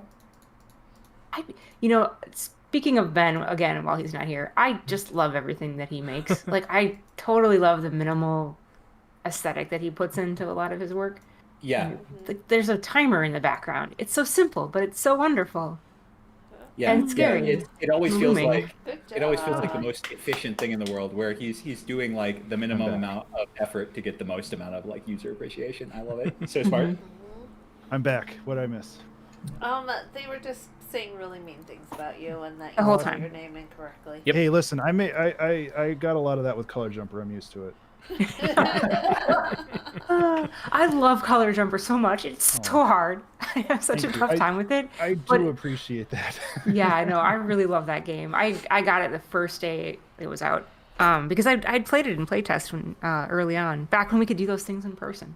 Yeah, I'm really looking forward to that. I get my second shot on the 30th, and I'm super excited to see my family again. Oh, I know. Yeah. Ben, you But- know what game would look really good with some of this post-processing magic? Yeah, what's up? Yeah. No, we were just talking about it. Color Jumper would look pretty sweet. Listen, I want to make a sequel to Color Jumper. I recently Yeah, went back and I looked at Color Jumper, and I'm like, yeah, this wasn't as visually appealing as I thought it was. which is fine. Like, it was my first game, and I was still kind of learning how to actually like make things. So I'm totally cool with that. But I think that like creating a game that's like Color Jumper with the visual aesthetic of crap, I can't remember. It was the Edmund game that didn't do as well. It was like the I can't remember the name. It was like his Super Meat Boy game, but more recent. It's like very black Binding and of white. Isaac? No. It's Okay. Oh, jeez. The end is nigh. Thank you. I knew it was. Of course, it was some kind of biblical thing, but yeah, the end is nigh has like just a beautiful aesthetic to it, and I think that kind of design space or that like visual space would look really well with like the colors and the Color Jumper kind of mechanics. So I really do want to make a sequel to Color Jumper at some point, but I have other projects I want to do first because the sequel is going to take a very long time, and I want to focus on smaller projects right now. Okay. Before we let you go, I do have one question. I have to nerd out on roguelikes real quick. Sure. So there's a big split, I feel like, in sort of the attitude of a roguelike, where it's either wants you to succeed or it's mean and it wants you to fail. I have a follow-up, but first of all, where do you land on that? In general, after Color Jumper, I would rather have fun with the player instead of try to frustrate them into the point of being like, this is so hard, I have to finish it out of principle. Because I really feel that Color Jumper was difficult for difficulty's sake and not necessarily for good gameplay. Especially some of the later levels got more frustrating than fun. Whereas playing something like Celeste, where like, yes, the levels are frustrating, but they're also designed in such a way where they're usually not terribly long. Yeah, I feel like that game is a hard game that wants me to beat it, which is very different from Color Jumper. Yeah. Where and Color Jumper is it's a hard game that wants you to beat it until you get to like the last 10 levels, and it's just like F you. And it's just like that's not good game design. Sure. Yeah. So the follow-up question is, so sometimes we were talking about all these like exotic things that bosses could do that would like radically change the gameplay. Yeah. And what I was wondering is this the sort of game where you would get to a boss and you would have any way of like, you know, mousing over the boss or something, and like time would slow down and like a tooltip or something would pop up and telling you what would happen if you hit the boss? Does it explain the mechanics like that, or does the player have to learn things by doing in this game? What do you think? You know, that's a really good point. Like the old school and the traditional way of doing things is about exploration and learning. And kind of the new school and the more modern way of doing it is to have complex systems that you have to learn and not necessarily the mechanics themselves.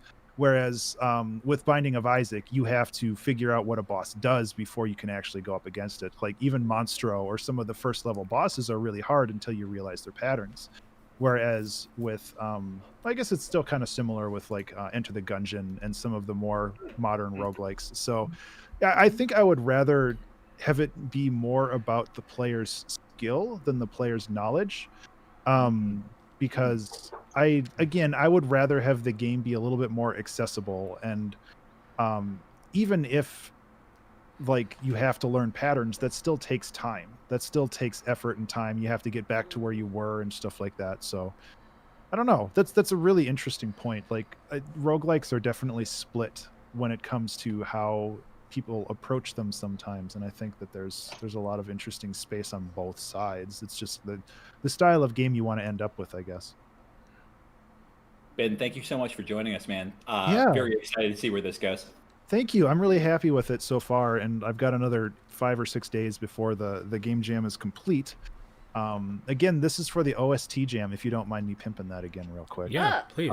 If you In are a fact, game developer drop- and you're curious about a game jam focused on music, the OST Jam is currently going. Basically, what we do is we provide you with a zip file full of like 60 files and 60 songs rather, and you listen to those songs, and if one of them strikes I don't say strikes a chord, but what a terrible pun. If one of those one of those inspires you to make a game, I would highly recommend making that game. And yeah, I'm really proud of the OST Jam, and I'm really happy with how this game's coming together so far. And I really appreciate all your kind words and great ideas on how to make it harder and more frustrating, because that's what I'm into. Ben, do you want to drop the OST link in the chat again? Yeah, I just did. Okay. It's all good. Cool. Oh, yeah.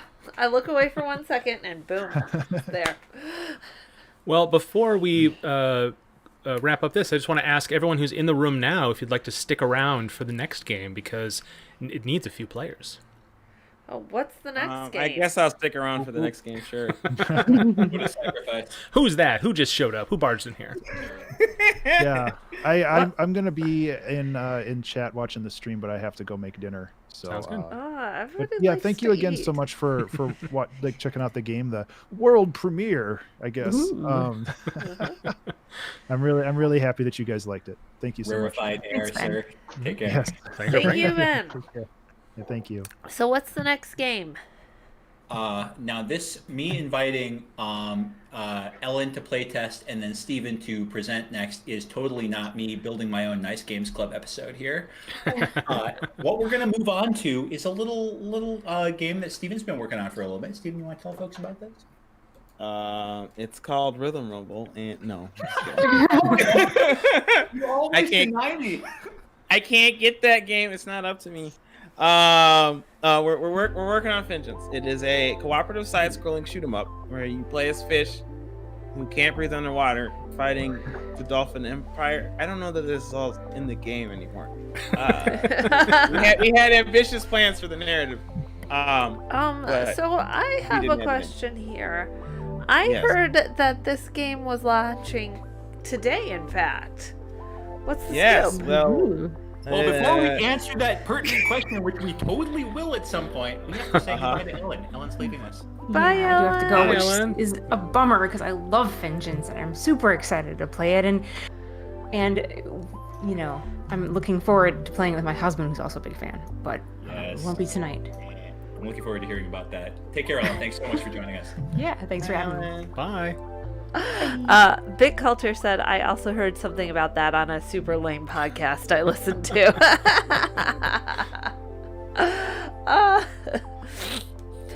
Yeah, you guys 'Cause know I about was- games. You should totally start one at some point. Anyway, on to this next game. So, Steven, you were saying? So if you're Oh, interested, yeah. Oh, go ahead. if Yeah, you're what was I interested in playing, the instructions Yeah. upper left, bit.ly/TC Playtest. Otherwise, I will be playing this. In the meanwhile, we have two joined us so far. All right. And Dale, if you want to join, Sure. then with me that makes 4. And as a 4-player game, it tests the limits of our ability to use Parsec. All right. But Right. I am the 4th player and I'm the host, so we should be okay with the 3 streams going out. So we'll see. We'll see how we do. Ooh, let's Now, check out these settings. If I were to sort of like sit back here and think what would be best for the stream, I would totally encourage maybe Mark to drop just because we start players off at a pretty low difficulty, and having like 4 players is really gonna like plow over the enemies very, very quickly. And you're not interested in us plowing over the enemies, is what you're saying. I'm not. No. Okay. Personally, I don't care either way. No, I mean, feel free. You do whatever you want. I don't know. Well, my only concern is with the amount of video streams that I need to send out with Parsec, 'cause Yeah. it limits my upload speed. But I'm a 3-player game is, I think, a pretty good sweet spot for Fingeance. So I'm happy to sit out the first round, and we'll see how our 3 guests fair. All right, and Built You know, Culture just said, We're, this UI is making me lose my mind. #love. All That looks capitals. really good. It looks really Yeah. good. Mm-hmm. I hope that Dark Haze TG is listening. I feel like you'd be interested in that for some reason. Oh, there we go. he is. He says, ha ha ha, thanks. Ha ha I'll be ha, honest, you're I feel like this UI is like the third best in the game. I think my favorite is the time attack. But, Steven, there might be a little bug there that we should fix before Monday.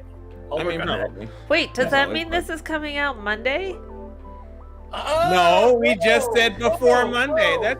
That's a big leap, Dale. God. Why would I not make big leaps? You originally promised it to me today. I think, yes, the current plan is for the game to come out on Monday, yes. Oh, wow. Okay. Ooh.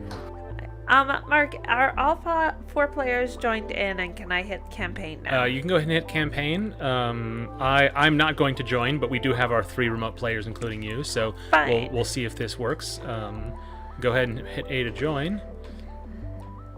Looks like the one of us is. Oh, there we go. We got all of us going. Cool. Okay, I'm gonna play it. Is there a Flipper way? with. Oh, never mind. I was gonna say, is there a way to stream it, but it'll probably cause a bunch of lag. So I will watch the Twitch. Yeah, that's got to be the toughest part about this whole shebang. Do that. I feel like someday we should start doing this in person, folks, so that we can get like the synchronized video. Yeah. Shooting stuff. Step 2. Step 3, I profit. can Whoa. stream this so that people get a Oh, like restream it on Discord? That would be very Yeah. very interesting. This is why we have Zach Gilbert on the show, folks. Wait, who's Zach Gilbert? Just kidding. I don't know anybody's last names or real names.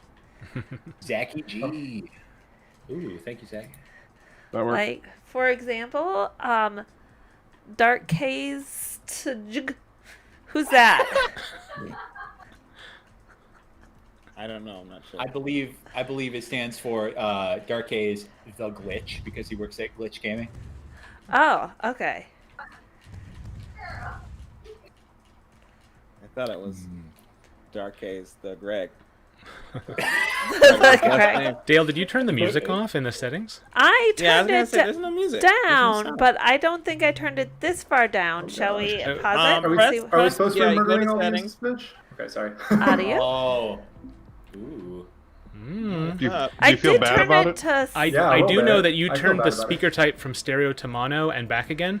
I know that when I think Charles or Steven was probably the one who handled this. I had to remove that feature from Widget Satchel because it created problems. Let's see. So that might be what you also are facing here. Ah, I broke it for you. Oh, it's all back now. You're Cool. welcome. Cool. Good job. Good job. No, folks. We Why are my- unlike Ben Burns, we actually gosh. care about game audio. So. here you go. Whoa! Whoa! Oh. Yeah, no. Yeah. No. Yep. Yeah, it looks like it's back in shape. We're solid. Okay. My character Safe keeps on displays saying Spike. is behind is the he just turtle. saying You something, or got is there an it. ability I have? No, that's just the name of your character. Okay. Why did a little? Like, it came up a couple times. So just Oh said- yeah. Oh, no. It's supposed to like identify where you are on the screen if you need to. You can Okay. click in the left analog stick and. It will Oh, tell you. yeah, that's been okay. Yeah. I do that on accident all the time, like as like Yeah. a general thing on all games. That's kind of why we did it, so that people would accidentally do it and then they'd accidentally recognize where they are. Pretty much the more intensely Ow. I'm playing, The more it happens, yes. yeah, the more. Yeah, yeah, That's yeah. why I can never play Halo because I accidentally do that all the time. Yeah. What? That's why, yeah, we put something uncritical on there. Because, Oh, I'm dead. for that What does Halo do when you do that? You don't know, Dale? You're big into Is it Halo. sprint? I know, but I'm also really dumb. Not Is that like the crouch or the sprint button in Halo? It's probably one of those, yeah. Yeah. Ooh, I like this. Maybe it's remappable. Yeah, I do the same thing in Metro Nexus. I put the player Oh. player label when you press down on it, and people have asked like, why did that happen? I'm like, Yeah. it happens in every other game, you know. Yeah. But I think it's a standard. I think people who are surprised by it, I think Shopping. haven't maybe realized it happens in a bunch of games, but it's also not so well advertised as a feature, even if many games you own have it. So it's not surprising that people don't catch it.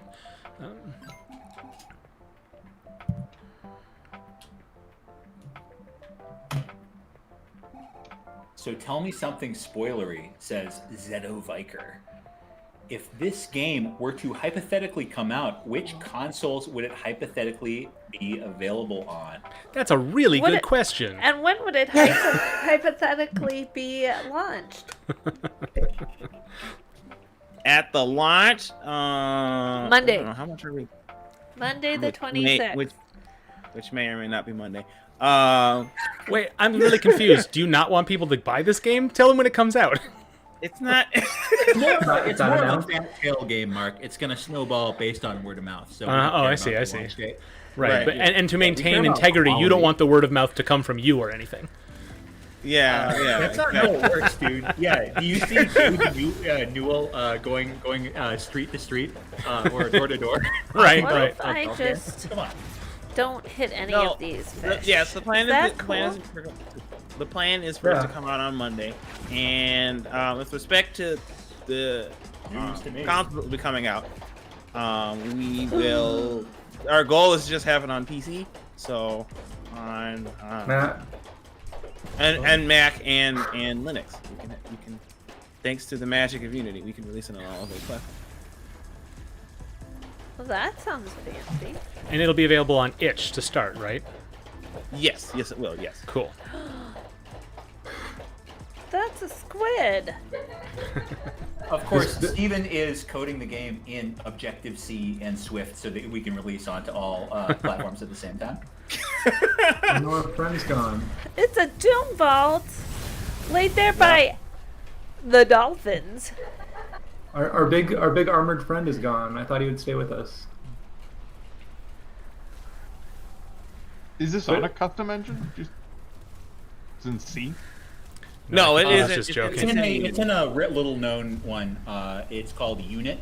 It's not Unit C or Unit D. It's one of the other ones. I forget which. Yeah, one of the letters. Yeah. That's a long walk to the end of that joke. That's why we call them the long walk lane. Take a long walk down the lane. Bit culture. What is this? Sapphire? I can't. No, keep going. You almost got it. You're gonna get that. Sephirotholophod. It's not in the game. I'm just gonna tell you that now because I can't even pronounce that, let alone. I believe it's one that is infused with Mako energy, Steven. Oh. It uses a sword that's like. Hey, this on. catfish something something. Oh, that's my name. Oh no, he's getting me. Oh no. What's he No, doing? no, run away, run away, run away, This is run my. away, This is run my. away, I think run this is my away, favorite run boss in the away, game. Is the Run three away. catfish. Run Yeah, away. it's my second or third Oh, favorite. it's going after you. It still. lets the players Run be away. more like tactical. Yeah. The game usually Oh, allows, no. but without breaking any of the rules of the game. And so I think it's a fun like one-off. I think if all the bosses were like that, wouldn't be as fun. So hungry, snack time. I don't want to be eaten. They just keep going after you. Oh no. Oh, Henzo 360. Yes, the switch. Oh wait. Nope, it's coming after me now. All right, someone shoot his butt. Oh, okay. Nope, nope, running Shoot away. his butt! Shoot his butt! Do fish even really have butts? Yeah, I think so. Got tails. Yeah. Damn. Well, They have okay, something. they don't actually have butts. You're right. You're correct. I mean, is it a butt if you can't sit down? Dang, that's a good question. I mean, Do horses maybe have butts? physically I've it never is. seen a horse sitting down. Well, I mean, there you go. Like, is this a philosophy? Oh my goodness. I think Philosophical philosophical question. butt, or is it an actual physical butt? Like, Oh, nice. You know. So if you're saying that, like, I'm looking a little thick in those jeans, are you telling me that about my philosophical butt or about my? well, humans have There butts. is somewhat of an answer to that. Like, think of something like the butt of a rifle, or like It usually just means the end of. Like, it can be anyway. Oh. There's a context in which it just means, you know. Oh, I'm stuck. Help me. Help me. I'm stuck. Help Alright, me. I'll I'm shoot- dying. I'll shoot no. the fire. I'm I'll shoot dying. Belly. Oh, I'm dead. Get out of there. Oh, no. So, Steven, is a cloaca a philosophical butt? That might be outside the scope of this discussion. Oh, look, I'm back. I just I'm I running just away mean- a lot this time. I mean, I don't know if a button, if your I if mean, your like butt does not serve a purpose, is it a butt? That's what I was really trying to say. I think so. You have like the butt of like objects like. What is the Yeah, point? Is what he's getting at. Like, Well, yeah, Just the end, what just about the the end, butt you know? of a joke? Yeah, exactly. yeah. Is that a philosophical butt? I didn't Yes. mean for this to go so in depth. Very I cool. was just... What is the butt? Okay, when we add the glossary feature into the game, I think we know what needs to be in there. But What you Okay. shoot on a fish, that's the top dictionary definition, by the way.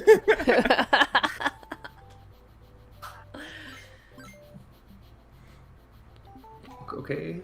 Okay, I'm ready. I've spent all my stuff on health because I die a lot. All right, I'm getting pulse of life, so I can heal you. All right. Good call, good Thanks. call. Since I'll be dying a lot. More cooldown. Seems great. What Oh, is wait. the butt? A cheeky Oh, there. jerk. That's Do I what- have all 3 of these, or am I selecting one of these 3? Oh, you are What's that? selecting. You're selecting one of the 3. Okay. Are you So, talking about but then I that? hit A out to select it, but then it. those are the ones that are equipped, and when you selecting it brings up its description. You've already Okay. purchased it. Oh yes. Yeah. Okay, so these I'm just looking at what I have. Okay. Cool. Yeah, Yep. yeah. Yeah, nice. But I will Yeah, I'm say, sure it's- Ready. I have also had that confusion a little bit, even though I've been playing this game for 100,000 years. Yeah, no, this is Whoa. great for having this much stuff. Like, I mean, it's always hard with like 4-player co-op games to make sure people can see that kind of information in their little. Yeah, section having of it the there is screen, really right? useful So, for sure. Yeah, yeah. Sam, you were too kind. Yes. Such a struggle. Ready. Oh, bug But it. what are my controls other than A, left, and right No trigger? sun says that anymore. Wow. I'm sorry, what was the bug? I missed Yeah, it. no. What are the buttons other than A and right trigger? Oh, so There's you a also left have trigger, left too. trigger.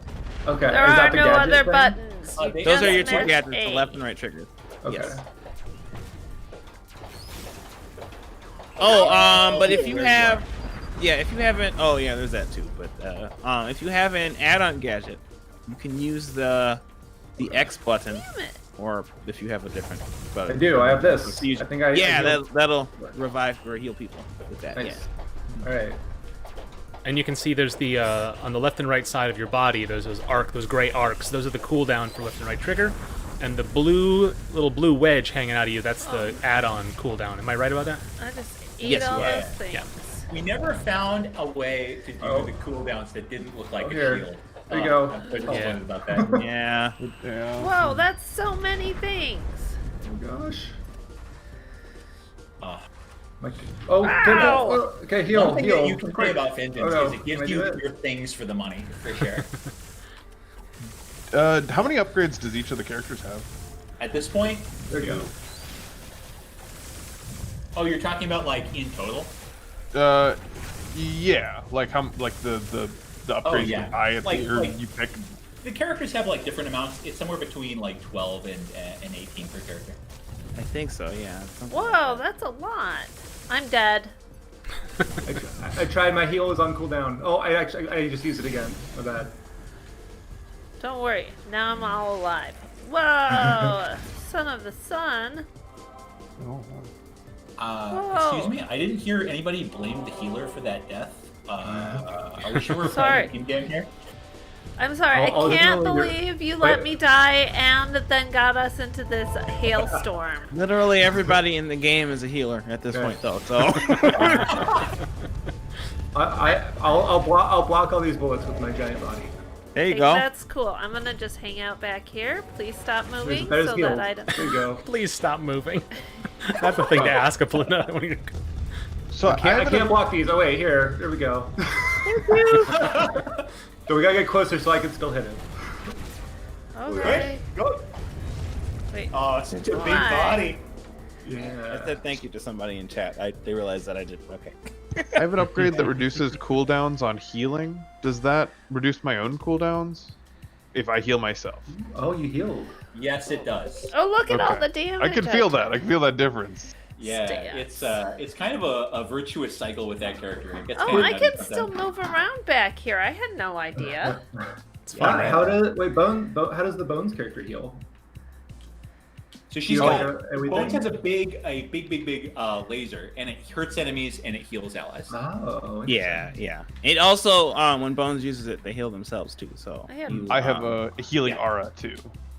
also that. So yeah, Bones That's is, an upgrade. Equipped to provide the life. Yeah, this is like a pretty stacked team in terms of survival, huh? That's true. Bones Then is one of my why favorite do I characters. keep dying? I blame the healer. Meaning everybody I mean- but me. Dale, you also are a healer. I don't know how to use that. That's okay. I'm just telling you that it's technically your role as well. Bones is one of my favorite characters because they're like a like an evil mad scientist character, but like they're built to be a support. So like I find it very funny. You gotta amuse yourself when you're working on a game for long enough. It's the most tsundere character in the game for sure. Okay, so Steven, you're the developer on this, right? How long Yes, have you he been is working one on of this game? Dale, you know the answer to that question, and you don't need to ask anymore. And when you give the answer, We're say it done. like you're proud of it, not that you're ashamed of it. We're done. We're done. We're done. We're done. We've been working on the game for. Don't say goodbye, Steven. Ask the Dale's question. not asking this from a position of love. I don't care. It's fine. We've been working on this game for over 7 years. And it's been on and off because this isn't we didn't, get paid to work on this game or anything. It was a game of passion that we wanted to work on this thing for. And yeah, I mean, it's come out very nicely. I am proud of this. And when is it coming out? Next Monday is the plan. So really, Say it with more confidence. the reason you were a little cagey about it is that you're open to another delay of a day or two or whatever. You're not really set. Yeah. You're not doing a marketing push. You just want it out, and you're done. You want it in people's hands, obviously, but you're committed to Monday currently. That's what you're saying. And, Right. and we're not against patching it in the first few weeks as well. Sure, at of least course. I'm gonna say that for myself Yeah. because we've noticed that I just noticed that the speed or the quick match against the bosses that has some pretty major bugs in it. So I really want to get that fixed because it's one of my favorite features. Well, I heard that if you turn the sound to mono and then turn it back on, it turns off the sound. Also, I'm dead, so I'm blaming Oh, no. some healers right now. And You're both Bones is dead. dead. I'm pretty I sure tried- that's I your failed. fault. And Sam is choosing to bite off a big risk for you folks. Very nice. I'm trying to block all the bullets, but there's too many. So I wonder how Dark Haze is going to react to the fact that Beelzebro2112 says the character art gives me good Neopets nostalgia vibe. How do you feel about that, Steven? I mean, I'm cool with that, but I didn't do the art. So. I know that my brother, who Yeah. is the artist and musician in the game, Big and, Neopets fan? and the UI art, and he did a lot of things in the game. Like we all did. We all did a lot of things in the game. It's only 3 of us. He wanted the game to feel like a comic book. And so so you can kind of see that in the UI, like all of the different menu options look like comic So book many frames gears. in a comic book. Yeah. And It we've gives me also got kind of also the Super Smash Bros. UI vibes, though it's obviously Yes. really nice and functional, which is Yeah. not super true about the Smash Bros. one. Fair. But this one looks good and is functional. Oh my god. Yeah. Take that, Sakurai. Oh. I think Sakura's wife does a lot of the UI art. Now And he's the art got- is always Is this great. seahorse really? okay? Yeah, the seahorse is not okay. You doing all The right? seahorse, well, he's our friend, but he doesn't want to be touched. So. Okay. Are you All right. okay? You don't look so sentient. You want to play? Great call. Oh gosh. That's my type of humor. It is. The seahorse is actually arcing my shots backwards, so I can't shoot the boss. Oh no. Oh gosh. I'd grit my teeth if I had any. You're a turtle. Oh, I'm dying. Turtles don't have teeth. How do Why I isn't get your heal? Wait, is Spike a turtle? Oh no. Yeah. Okay. Yes. I What else would never. Spike be? I don't know. Of course, it makes sense. I just never. I never thought about it. I'm I mean, so fair. You didn't talk about it. Well, I mean, the characters have individual art in the menus and stuff, but it's only recently that some of them got upgraded character models here in gameplay. Oh no. And so I'm always associating them just with their color Back. alone. So Oh, sure. Okay. Whoa! Spike is a big green. But I really like the way Spike turned out. Like the art and some of the other unique ones look really great gosh. too. So is there any sort of shield type thing, or is it just like Yeah. am I just expected to get hit I a don't lot? know if I've seen you use your left gadget yet. Try using that. Oh. I'm pressing all There- my that's buttons. Is that good? You are the man when it comes to protecting people. Okay. Yeah. What does that do? Does that just make me big? Makes you big and it absorbs a ton of damage. Oh yeah. Yes. Oh, that's why I keep That would have trying been yeah. to hide behind you, but you keep moving. That's annoying. Oh, so I'm I mean, dodging. it's Here, also I'll get a him. shoot 'em up. You gotta, Yeah, you but gotta that hit means I have to dodge too. that. You know Now what? that I know that, There's- I will try and eat all the bullets. Thank you. I don't know. Oh, you're dead. Wow. I see. Oh, stay alive, stay There we alive. go, Dorsa. Oh my goodness. That's good. Oh, let's go. Let's go, Dorsa. Okay, here we go. Oh, I keep looking at both the Twitch stream and the Discord stream. I don't know why know. I'm doing this. How are these guys on the right screen so far behind? It's just confusing me.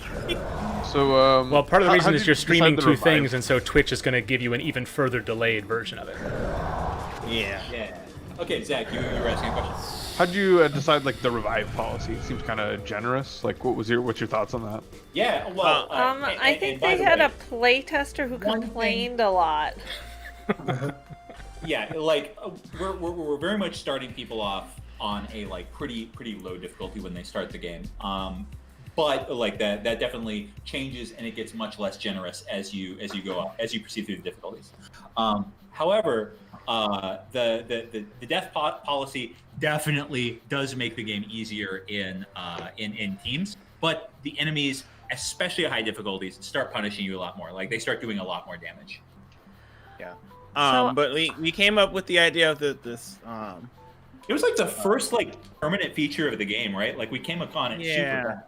Yeah, well, yeah, the game is built with teamwork at the core, so we wanted people to we wanted people to feel like, you know, if you're dead, you don't just sit there and wait for everybody else to maybe not die or whatever. Like, there's a little bit of a hero moment, I think, if one person survives and is able to survive long enough for other people to respawn. And in addition to that, like, you know, if you do die, there's time for you to come back, so like you can, you know, prepare yourself for that, and then you back in the fight. And so it's really all about like how good your team does, your performance of your team versus just you as a player. Is there a visual indicator that tells you like when you're gonna respawn, or is it just sort of? Yeah, it's on the bottom. It's on the bottom of the screen. Okay. It's a there's countdown. countdown. I gotcha. Cool. Yeah. If if I have two gadgets, do they both just go off at the same time when I press X? No, if you have two add-on gadgets, there's an X, but you can use them with the X button and the Y button individually. Okay, I that's just a little wanna- unclear in the. It is unclear because I never put that in. Fair enough. I don't know that I have time to do that. I understand. I'm just saying. I'm not. Yeah. It's just, I also want to No, point I get out it. that my player one's buy and ready buttons are white circles. Yeah, you've had that. That's for the last level or two. Your character's indicators have been blank like that. Yeah, what's up I with that? think it might be a keyboard thing. Charles would be the one to fix. Yeah, that. I will. I mean, speaking as someone know who's done about this kind of programming before, those indicators, it's way more Yeah. complicated, and there's way more edge cases than you're prepared for. So, Oh yeah. Yeah. Oh yeah. Today I would say shipping with that bug is fine. Yeah. Yeah, just wanted to mention it. Yep. Thanks for letting us know. You're welcome. I will let you know everything. That's why we like you, Dale. That's why we keep you around. Yeah, we can't get playtest be too, happy, joy. The point is to get feedback to make improvements. Yeah. We need encouragement. That's a big part of this process. But we also have to, let Dale yell at a developer. It's an important part of this process. Zach will have to do that part. Yeah, I just want to say, we did an embarrassing job when Ben was on. We were like way too nice. So That's true. Sorry. I should have been like, I just watched Ellen play this and I beat it right away. You should have been like yelling at Ellen then, just taunting her. Oh. No, I don't want to be mean to Ellen. I want to be mean to Ben. Right, Ellen didn't make the game. Yeah. Yeah. yeah, there's just something so bullyable about Ben. I agree. This is recorded, you know. And also Ben is listening and making dinner now. And hanging out with his awesome cats. So he comes out ahead. He's got dinner and cats. Yeah. Yeah, that's true, actually. Critical feedback. I am way too engrossed in this to properly commentate. Okay. We're gonna work on that. We Hey, we really should have made the game worse. I Yeah, didn't even make it real easy so I can talk. Okay. So. Crap. Wow, we didn't build this game for streaming, and it was really our failing as developers. Oh, Wow, there it is, man. It's so obvious. You though, didn't said, but I predict did how not see this popular countdown streaming before. would be. Oh look, I'm the only one alive. Say so that you can again, see Sam, the sorry. spawner on the bottom. There's 2, 1, and then Spike is back. Yes. Is that what you were saying, Sam? That Oh, I just did. Yeah, somehow I just missed the countdown when I went the last few times, and I see it's very obvious. Like I don't know how I missed it. No, I mean you really when you're really in the game, it's hard to see all of the things. It's a lot of things happening on the screen, and so That's very true. Right. It used to be that a lot of your UI, like the player health and cooldown, you had a lot of that at the bottom, like it was Teenage Mutant Ninja Turtles or something. And I think I think you made a good choice to make that change, even though Oh my gosh! even though it does create a lot of difficulties as to how you properly visualize it. I think you made the right choice there. For the respawn countdown, I feel that's the perfect UI to put at the bottom like that, because there's so little pressure to notice it. Because you have 15 seconds, so, Right, and even if you don't for those exactly. 15 seconds, and suddenly you're back in the game, I think I think it's kind of well balanced in terms of the needs of legibility versus practicality and spatial composition and all that stuff. I think you made good choices all around for that stuff. Well, thanks. I would I also. like that my character is kind of encouraged to be in the front lines like this. It's nice. Yeah. Okay, so is that from gameplay or me yelling, "Stop moving! I need to hide behind you"? Oh, no, I think it's just because my gun is short range. Ah. But also, I have a desire to hide you from the bullets, from everyone. Thank you. I appreciate it. No, I don't know if I thought these guys would recognize. Oh no! Oh no! Oh no! Oh, you're good. Oh, I want those things though. There is another character in the game, Gwen, who has a pretty short-range weapon, Ah! but isn't as obvious a front-line character. And the short range of the weapon really encourages a player to adopt that play style when very little else about that character would tell you to. So it's a really effective use of that particular setting. Because I think a lot about what that character is good at, you feel motivated to stand back and let fly. But I think that the short range very quickly says, nope, you can't get away with that. You got to play it this way, in a way that's encouraging and not frustrating. Yeah. Whereas Got myself a rotation Spike, that everything just lets about me laser Spike is beam get up front and take those bullets. Yep. Those are huge bullets. Sheesh.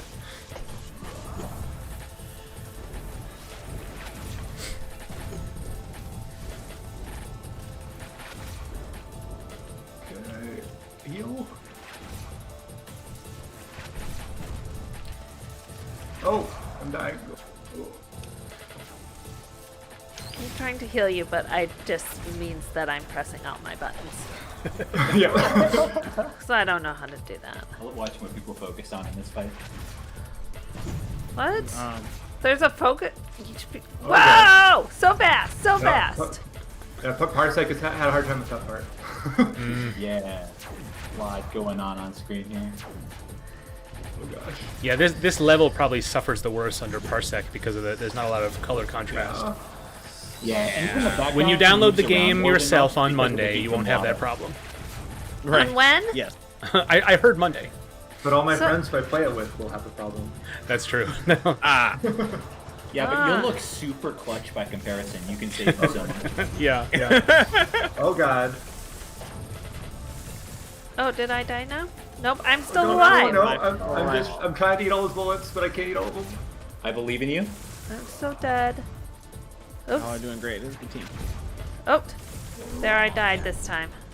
Oh, this Pretty is short like... respawn. You've survived a good Oh long while. god, Steven, Yeah, I I was watching did Twitch. great. Oh. It's so What easy happened? to do. I was watching the Twitch show again. It's so easy to do. Oh, I know, right? Yeah, I tapped away from it. Ah, Smart. ah, ah. I'll cover up all but the chat. Oh, right, the chat. That's why I was watching it. No. Oh well, thanks for that shield. This way you can see what Zeta Viker is saying about the gameplay. Ooh. Oh, someone is asking for online multiplayer. Yeah, weird. No. Well, yeah, I mean, that's a Whoa, key that's feature we would probably demanding. design around from the start if we were. Yeah, it would be very difficult for us to implement it now. But it is, I think we like tried to do it once because Unity had like some system that we were trying to put in there, but like it's just And that it's would, so and that would hard. help with matchmaking a lot, but it wouldn't do a lot for the enemy on my screen being in the same place as the enemy. I'm on gonna your go screen, pick up which that is not gear. what games are about. Yeah, there's a lot of things. That Gears, gears, Yeah, gears, I- gears, gears, gears. Oh, Darth was so happy. Honestly, with remote play together and Parsec, like it's pretty acceptable. I don't know. You're still gonna get those random people who buy it, and then for some reason leave a negative review about how they don't have online multiplayer. Well, but- they won't have to do that because it's free. Oh, What? well, there you go. So they can complain, but it's going on deaf ears if they're talking about online play. It's just always funny to It's see quite. people who- I know you oh, guys yeah. had just had a discussion about whether you were gonna make it free or make it cost. I will say that I feel that people are getting a steal because this game is worth a real proper amount of cash. Can you talk a little bit about your was some of the decision logistical? Like what was your thinking on making that decision ultimately? It was mostly logistical. I procrastinated for years on not making a business entity, and now it's finally starting to bite us in the butt. Yeah. But mostly, I think it was mostly like a logistical thing. We wanted to put the game out there for people to play it, and this allows people to play it with the lowest barrier of entry we could make it. So Is it still on Steam? Or is it? no, it will be on itch. It will be on itch. Ready. I'm Because totally if you ready. if you release a game for free on Steam, you still have to pay the fee. Yeah, you right? still The gotta $100 pay the fee. I believe Yeah. so. Okay, yeah. The thing about the entry fee currently is that you get it refunded from Right. sales. Yeah. But when you give it away from free, there's no sales to refund it. So Right. Dang, y'all are like built. This is a lot of healing. This is good. I'm trying to carve a hole. it is interesting that the strategy that you've built as a team is like you're less worried about getting hit by those waves of bullets because you have options, you have reactions to it. Yeah. As a team, This is solid. even when My you have leg- like a real heavy, like a real great spike player, you don't see a lot of this. My rotation has me hitting myself, so I'm just sitting here doing damage. Nice.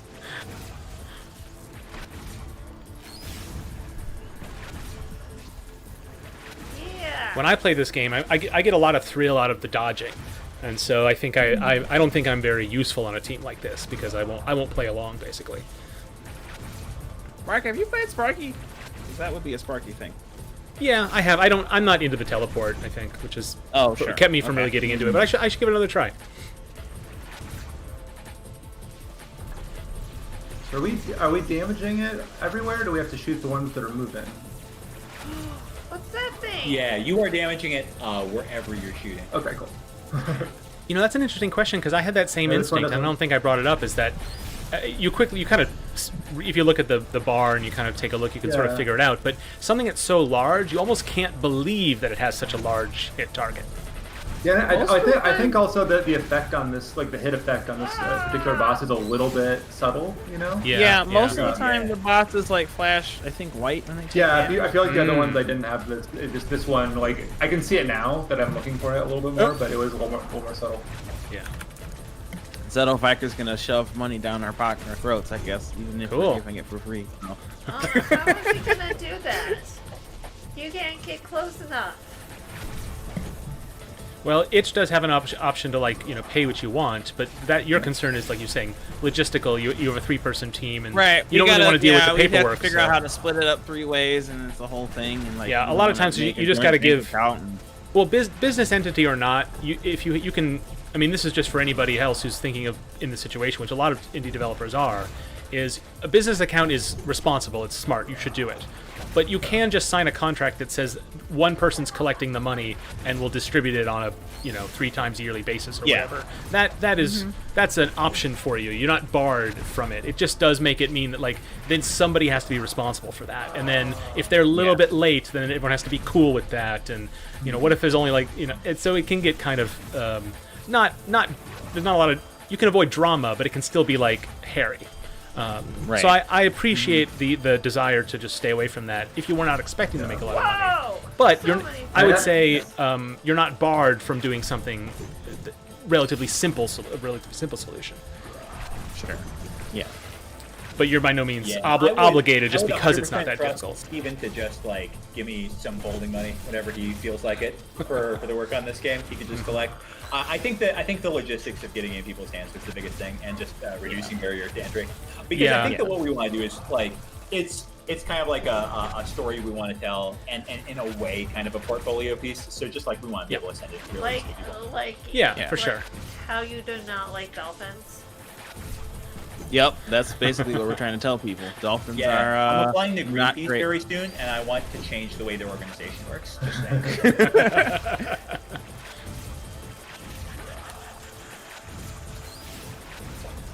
Oh man, that upper level spike techniques, I love it. I do like that you're all just not avoiding any of these bullets. They don't have to. Yeah, you're free of worry. That's great. There is a game that's all about dodging. I don't play it. Yeah, Charles. Now I would say it is possible, Steven. It is possible that at the base level, maybe the players get too much money at the very first difficulty. I think the volcano boss probably drops too much crap. I think that's the main thing. But it's okay. I think it's all right because it's when you get to this point, this is the easiest version of the game. I think it's personally, I think it's fine. Give them the power fantasy. It might be. Yeah. But it may I'm be having a good time. Also, one of the things about a game that has this much going for it, this much complexity in the shop, for example, is that when you play on the harder difficulties, it might take you a while to see everything. And so giving it away a little bit at the beginning in the earlier difficulties, when not so much is on the line in terms of proving your worth, is a good way just to let players know what's in the game. And then they can earn it later at the harder difficulties. So I think I think it's not just okay, I think it's a good design choice. Yeah, I don't know if you heard my talk the other day, Mark, but I'm so on board with easy games that have a bunch of opt-in difficulty. Yeah. Especially for jams, but it goes for this as well. Mm-hmm. Agreed. I like that you shortened the amount of dead time. I really appreciate Yeah, it's nice to be able to play the game, Wow. Oh, I don't know. What kind of bloodlust when you came on the show, Sam? Sorry. I was mostly, oh my god, it's getting real bright, isn't it? Yeah. Well, we never really... No, that wasn't meant as a diss. Understood. Cool. Sorry. That's not what I meant by that. No, I didn't take it that way. Anyway, folks, congrats. Well done. You did it! You did it! Nice work! Nice work! We're going to see those achievements roll in? There's no achievements. We're gonna see some unlocks though. And also, I built the game, so there's no achievements. Oh yeah. Oh, you have everything unlocked. Oh yeah. This build just has everything unlocked, right, Steven? Oh, I see. It doesn't have the difficulties unlocked. It has all the characters unlocked. So if you go into the campaign, is he able to select difficulty now? Yes. Oh, Next one. wow. Oh. And also getting an idea of how far it goes. Dang. Yeah. I like that. Oh, yeah. I think I was when you guys were doing your reset? extra difficulties. I remember being very skeptical of having like 30 difficulty levels, however many you have. But I think it's presented really well in a way that's enticing. I kind of still would maybe have preferred easy, medium, hard, extreme. But I think the way it's shown, where like you beat it once and then you see like that there is way more to go. I think that's really inviting for players. So I think that's a great use of that. All of those different difficulty levels to give the game like people know, and they're not fooled into thinking that there's more content than there is, but they understand like I can play this game for a long time. Like they're given the truth of that. You know what I mean? Which is sort of hard to realize otherwise. So I think that's really effective. Yeah, and it's very honest that it's going to recycle a ton. Like you're going to play very similar stuff here, but it'll be a little different each time. Yeah, it tells you exactly what it is. I think that's great. Yeah. So Lane, with respect to unlocking like other things, there are. I mean, I guess I'm going to ask you about this on air. If you don't want to answer this here, that's fine. You can opt not to. But we were thinking. Well, I guess me mostly. I was thinking that like because there's only you're royalty in my heart, Steven. Because there's only 9 characters in the game. Yeah. And you unlock them pretty quickly. We were just thinking that would be, since that was the only things you could unlock, we could just have everybody unlock from the start. It might make for a bad playing experience when they just start playing the game and they start out as Sparky and die right away. But I would say debatably that Sparky and Flipper and maybe Baby Bones could be like unlockable and make the game better. Just because if your first game is Flipper specifically, I think you're gonna have a little bit worse time. I think that's fair. We can make it. We can set that up. I just have to. I think there was a bug associated with it. It also ended up solving a bug. Well, okay. Yeah, getting rid of a feature solved a bug. Shocker. Well, let me just say, first of all, props on your design sensibilities. I like that. And also, it might be not even worth fixing at this point. Okay. And I'm so down with releasing it with all the characters available. That's totally fine. Especially since a lot of our audience that we know is going to pick it up day one has played the game and understands it to some degree. It is something that I feel like a ranked newbie would appreciate if they didn't have some characters available. I think that's fair. It also feels nice to have a progression where like you unlock more stuff that's usable and not just difficulties, but it's not important enough to me to fight for it for this Monday. It's something that's something I want too, but it's just like because we don't have a lot of unlockable content, it doesn't end up being that big of a part of the game. I kind of feel like one or two, like maybe 3 or 4 like augments per character could be. We could do that, but then Charles has to. I don't think Charles is super excited about making art for augments and jump, so that was kind of the factor in why we didn't have those unlocked. If you can convince that man to do something. Yeah. It's not like I'm making him sound like he's a very lazy person. That is not the case. He's working very hard at this week doing a bunch of other things. Game devs are lazy. I've heard that on Twitter. Yeah. I think it could be less work than he thinks it is, but we'll have to have that conversation. Yes. Because ultimately, if he's not on board, then it's not worth it. That's not worth it for. Right. Okay. Oh, we got 4 players. I just not noticed. Yeah, I jumped in. Awesome. Couldn't help yourself. I appreciate it. Well, we do. The one thing we have to keep budgeted here is that we should reserve at least like 25 minutes or so for Anthony's game. We do have one more in the wings for us, and we're gonna. Yeah, let's give this another 5 minutes then, and then we'll throw over. Yeah. So how many players is the next game? And 1 player. Yeah. Okay, and then does somebody in the chat who hasn't played yet want to join, or shall it be one of the people who is already linked into the computer? Well, let's have Lane or Steven do it, right? Yeah. Ooh, that sounds circular. I like it a lot. I'll be right back. Okay. This game is you've done a really good job. I like it a lot. Thank you very much. I appreciate that. I think I don't know. Does it tell you what each character does somewhere? When you initially choose, it gives you some stats. So that's very right. helpful. Yeah, there's stats, but not like the right trigger, left trigger. Like I mean, this flipper guy, I came in and it looks like I control like 4 other dudes, and I can pull them to me with the right trigger, and then I like heal them and shield all of them with my left trigger. That's my guess, but it took me like a little bit to figure out. That is the extent of Flipper's abilities. Yeah. Okay, cool.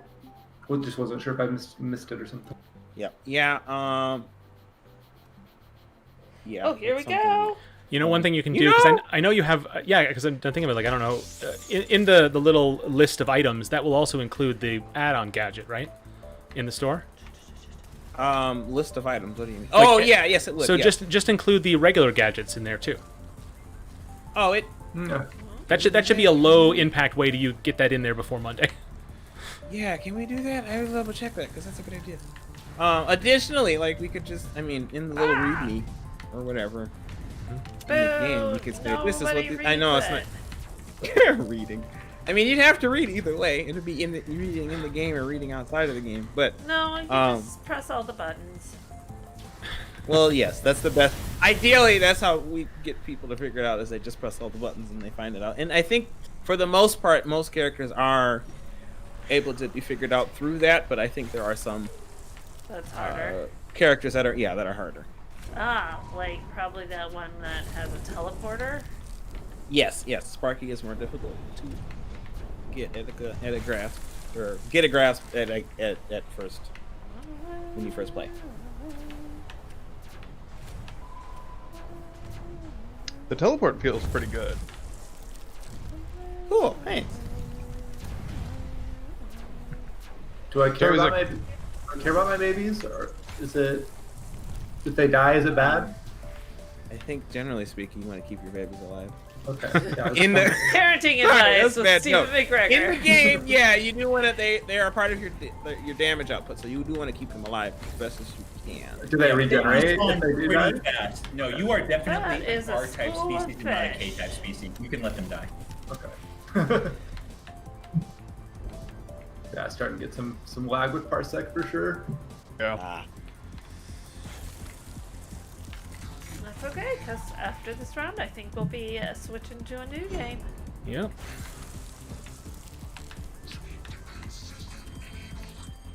What is it saying? It sounds like the Omega virus. Maybe I should have turned that music down and sound effects up so I could hear what it's saying. Something enabled. Lasers. I don't know. No.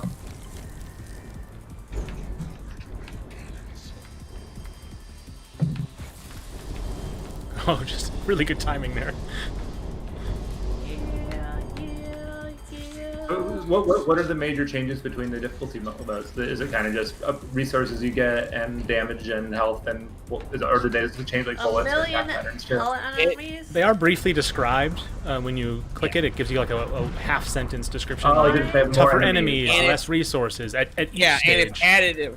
It's additive. So like when you get to corruption level 2 and it says, you take more damage, then that means there are more enemies and you take more damage. I don't know if corruption level 2 is you take more damage, but you know what I mean. So when you get to corruption level 12, I think is the last corruption level, then you'll have literally all of the corruption levels, and it's the hardest difficulty possible in the game. Until we add corruption level 24 in a year. What? Yeah. I'm just kidding. Okay. Am I? Is this a good time to switch? It is a good time to switch, yeah. As everybody's going shopping. So, Steven, like this list here would be the place that I'm suggesting. Yep, right. Yeah. I mean, also, like, players would expect to find it there if they're looking for it, so. Yeah. I really like this whole menu system. That's real. It feels really good and I know how hard it is to make a compact menu. Yeah, this is like one of the best like 4-player. I play a lot of these co-op games, and like there's a lot of games that kind of mess this up, or like don't even bother, like, or they try and put way too much info on the screen at once, and this is really good. Like, yeah. All right, Charles doesn't appear to be around at this point. So I can say this. He made a bunch of really annoying lines in the sand early on, and he was absolutely right about every single one of them, and that will never be repeated here. Cool. So somebody clip that in Twitch, please. No, it's in YouTube. Moving on. Welcome to the show, Anthony. Hey, welcome aboard. Good evening. So give us a little background on this game. What's it called? This game was made for my daughter's 6th birthday, and it's called Harper's Birthday Adventure. Very original. Fantastic. Well, I was super excited to invite Anthony on just because of that last I think that last interview episode that you all did on Nice Games Club. That was so good. Yeah, I mean, for me to gush about it before, but I thought about my young relatives, and I thought about yes, this is what I want to do, and this guy is opening my mind to how I'm gonna do it. And Anthony had already done it, so I was very excited to see this game and to see what he learned from the project. I'm going to paste the episode that we're talking about into the chat there. We had Osama Dorius, who's the lead designer at WB Montreal, working on Gotham Knights, and he came in to talk about making games with his kids, and it was a very, very different one you'd expect to hear from him. And so it's cool we have an example that we can try out of someone doing exactly the same thing.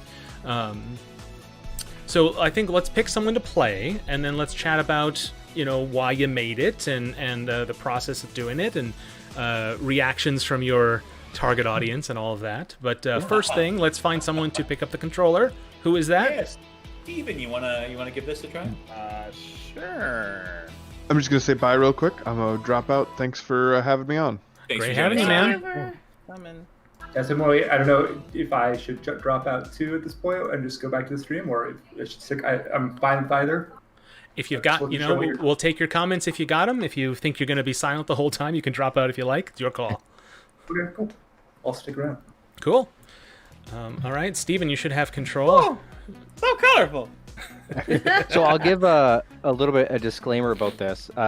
Obviously, as I explained earlier, this was made just for my daughter as kind of like an interactive birthday card almost, but it was also selfishly a way for me to kind of spike on learning some new types of things in Unity and actually getting something that runs. It is a game in the barest sense in that it boots up, you play it, you win, and then you close it. And most of the assets are either just ripped from Google or just quickly drawn myself. So no IP infringement comments, I guess. Fair use. It's not a commercial product. Yeah. Right, exactly. Can I play this with a controller? Controller or keyboard, yep. Okay, cool. Press jump. Trying to get my 6-year-old who's never used a computer to use a keyboard was not going to be an idea.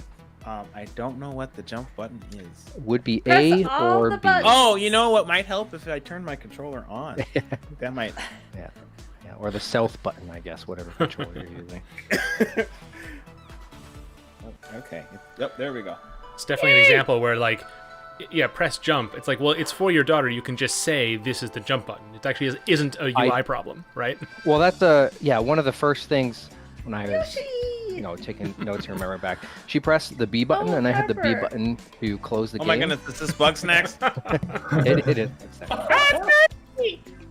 Dude, I love that you are getting so much out of this sort of fake animations that you have with a character wiggling back and forth. Yeah. The roll tilts are great. Oh yeah. Is there is this streaming through Discord or did I just watching through Twitch? Oh yeah, I think hold I'm on. very I good got at you. Twitch. I got you. God, I can't believe that nobody thought of restreaming it before Zach did. God, what a genius. Lane, it comes up I'm every very month. behind on Twitch, so Yeah, I we've was done it looking out before. for it. I don't believe you for a minute. Zach is 2,000 IQ. Free See if I can find candy. this third candy. Wait, I gotta help my man Kirby though. Hold on. So one of the other things that I was love one of my this. goals was to make something that she thought was personal to her. So this little cute anime girl is very much her aesthetic. She loves purple. skirts, and she's got long blonde hair. And then Kirby and Yoshi are her favorite characters. And then another one, the slime, Sam, is from some kid's crafting YouTube channel. But she was absolutely ecstatic when she opened this up. I mean, I'm super happy I saw Kirby. Kirby's like my favorite character. So. Great, yeah. And Dale got to see Yoshi, so I think Yeah. this has a wider, casts a wider net than you expect, I think.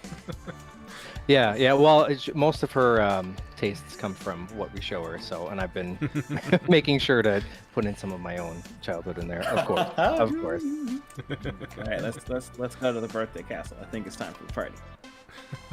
Yeah! Yes! Woo! Oh, that's so cool.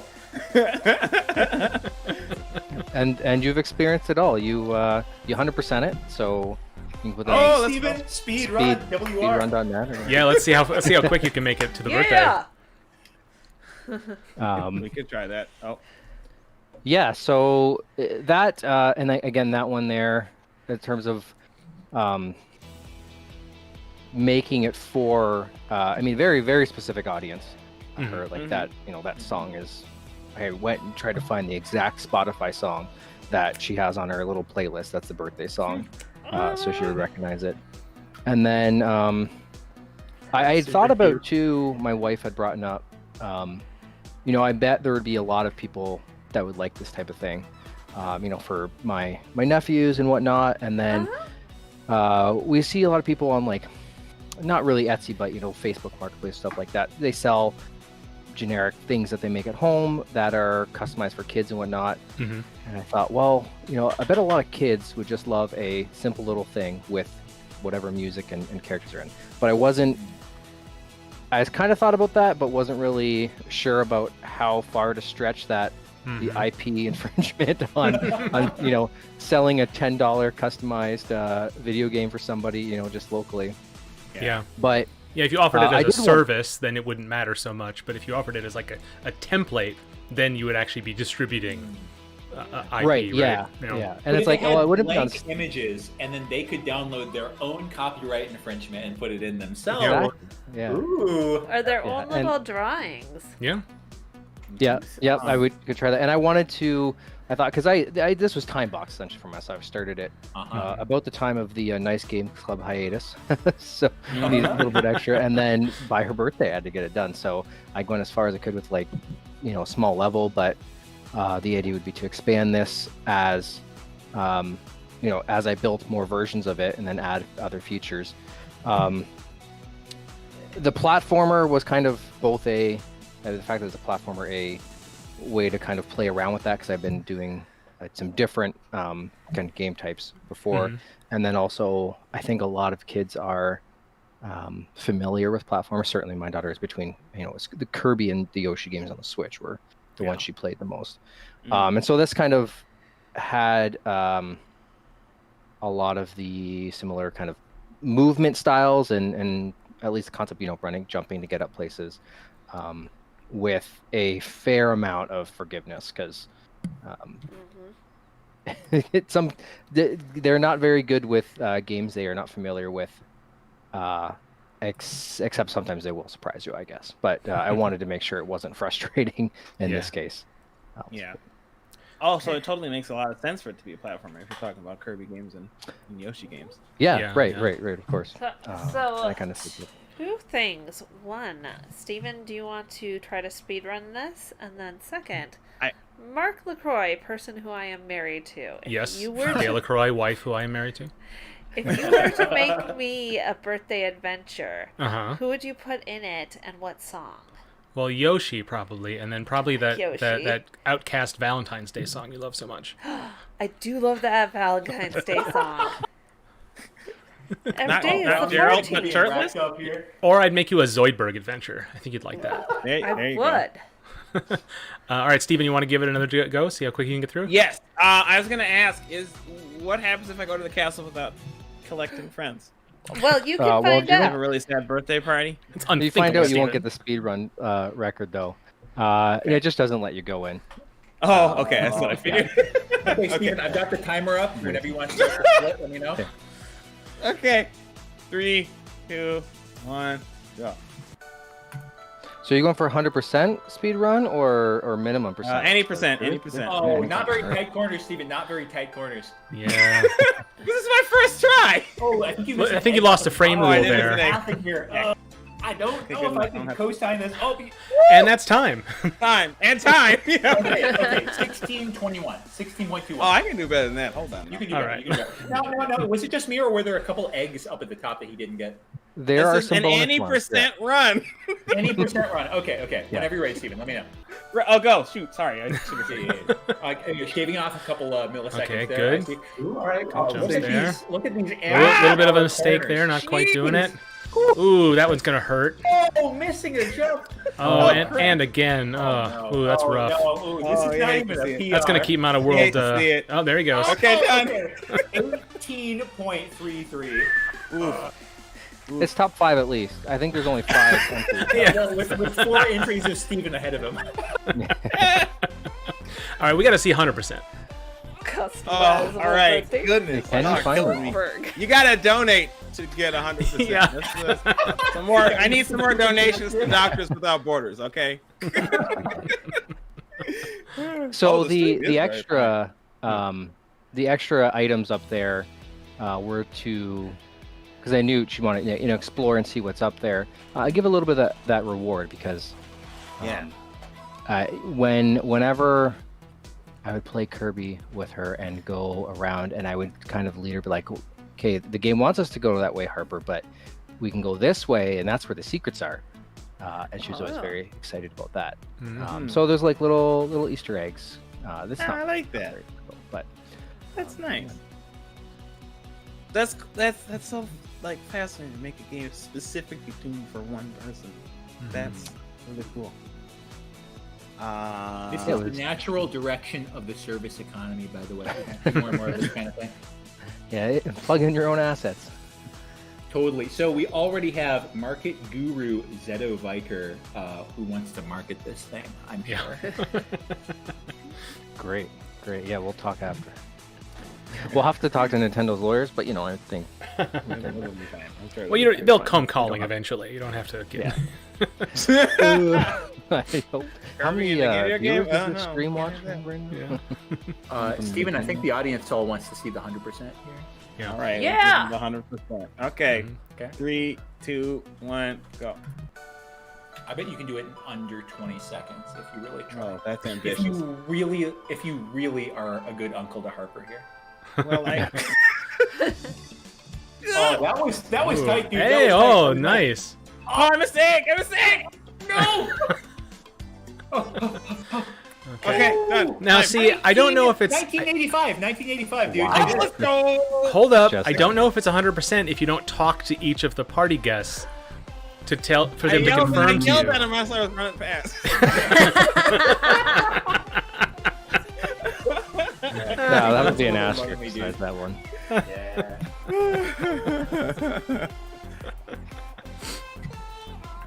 So Lane, you had some questions, things that you wanted to talk about this. If you want me to speak about any more of that instead of me just rattling off random thoughts that come to my head.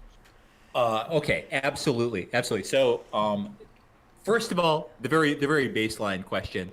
I think that you've already covered this pretty good, but like any insights for anybody else thinking about making a game for their own individual target audience? Yeah, aside from, obviously you know your kid as much as anybody else. Yeah, try to, right? And I think, a lot of this to me just comes down to Hold on. parental Parenting advice? advice from Steven. Try not to let your babies die. We heard that earlier, yeah. Step number one. And it's a constant struggle, by the way. Yeah, that's honestly though. I bet. And just generic, like I think a lot of this comes from my, experience as a parent and my wife who was an early childhood educator, but just doing stuff with your kids and then you pick up on what they know. So what I did, like everything I talked about earlier, was because I played Kirby and Yoshi and Animal Crossing and Pokemon and all those with her, and knew how well the limits of what she could do. Like she doesn't get the concept of when you run into enemies in Kirby, they will damage you because the star allies to allies, all just attack them and clear it for you anyways. So I wasn't going to put a whole lot of damage in this game, but she is like 2-3 years advanced in reading, so putting all of the the dialogue and whatnot was good for her, which probably would not be for either would not be appropriate for a typical 6-year-olds. She is most 6-year-olds I think can read decently. She's my oldest, so I don't have a lot of sample size there, but especially for younger kids, like I would skew more towards visual cues and whatnot. And then just, obviously kids instant gratification, being able to get there, know what to do. You don't want to have a lot of retrying over and over again. I guess unless without rewards, I would say. Because a lot of the time, when I was seeing her play, it's just a frustrating thing. There isn't a lot of intrinsic motivation to overcome a challenge without me sitting there and showing her exactly how to move to beat the boss or whatever. Right. So that would be, and I guess that would be, I didn't really think of this before, but whether or not a game would be intended to be played with kids at the same time, which I think a lot of the good co-op games are, or individually by a child, in which case you have to, I think, for the younger children, really focus on that, keeping them motivated and interested in things. And really cute characters does a lot to make kids motivated. I also think, and I'm not a dad, but I am an uncle, and so I would say, I would be inclined to sort of over-index. What do you think about this? On mechanics where the adult can't do everything themselves, they sort of have to rely on the kid for help. Like there's a switch or something that only the kid can hit or something to let the adult through something. I think the kids really love that sort of thing. In a potential co-op experience is what you're just describing. You got it. Yeah, that's what I'm talking about. Yeah, I think it'd be hard to have any power player as the parent co-op. So having things where definitely, like, even just to maybe generalize that and say where both players have to do something or give that opportunity would really work well. Like that, hit a switch or whatever. The classic, like we both have to stand on a switch at the same time. Like the kid can decide, like, does he want to tease the parent and like take advantage of that, and that's really funny for a lot of kids, or does he want to like help out and like do like let the parent do something that the parent couldn't do by themselves? I think both of those are kind of like a power fantasy for a kid that is just really fun. For sure. Nintendo has this that dual role, like one helper and one sort of like one more powered and one who gets assisted by the one with most power.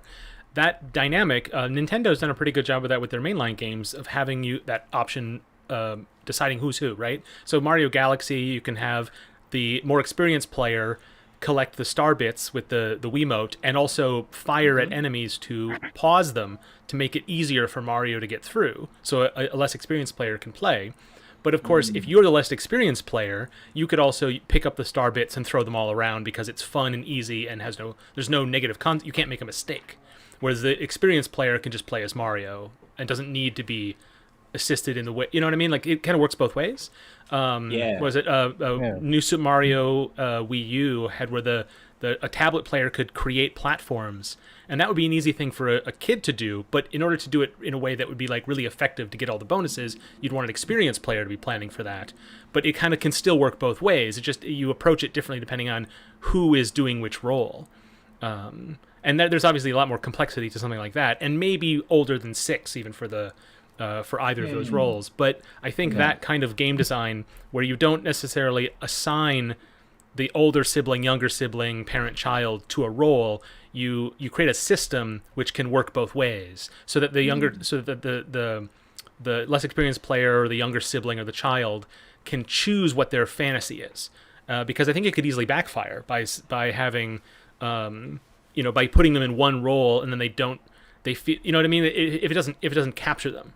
Right? For sure. That was Mario Odyssey. When you brought up Mario. Yeah, the second same player deal. just controlled Exactly. the hat. And she did not like that at all. Because you're just controlling a hat, and you don't. It's like you're almost breaking down the actual main mechanics of the game to where both players only get to engage with partial of the game. Yeah. And so that was kind of a failure, at least for us.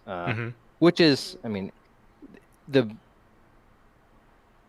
so many kids are just so wildly different experience and skill levels and what they like. Yes, it's hard for to, sure. to say, to pare down like specific things, but that one was for us. And I could see that be for a lot of people. Yeah. Have you tried it the other way around, where she plays as Mario and you assist with the hat?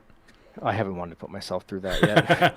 Right, because then her as Mario, she's going to move slower through a level. It's not going to be the same kind of thing, but that might be a more rewarding experience for her, even as it won't be quite as rewarding for you, perhaps. Yeah, it might be. We haven't. Back when we played that, that was maybe a year and a half ago when she wasn't into it. She plays it by herself now, almost. So the move to, I guess, to 3D versus 2D is, I mean, it's obvious, but it's a big thing for kids to wrap their heads around. And then first person view is even more. So I had her playing Slime Rancher, and it's basically just strafing and trying to catch things.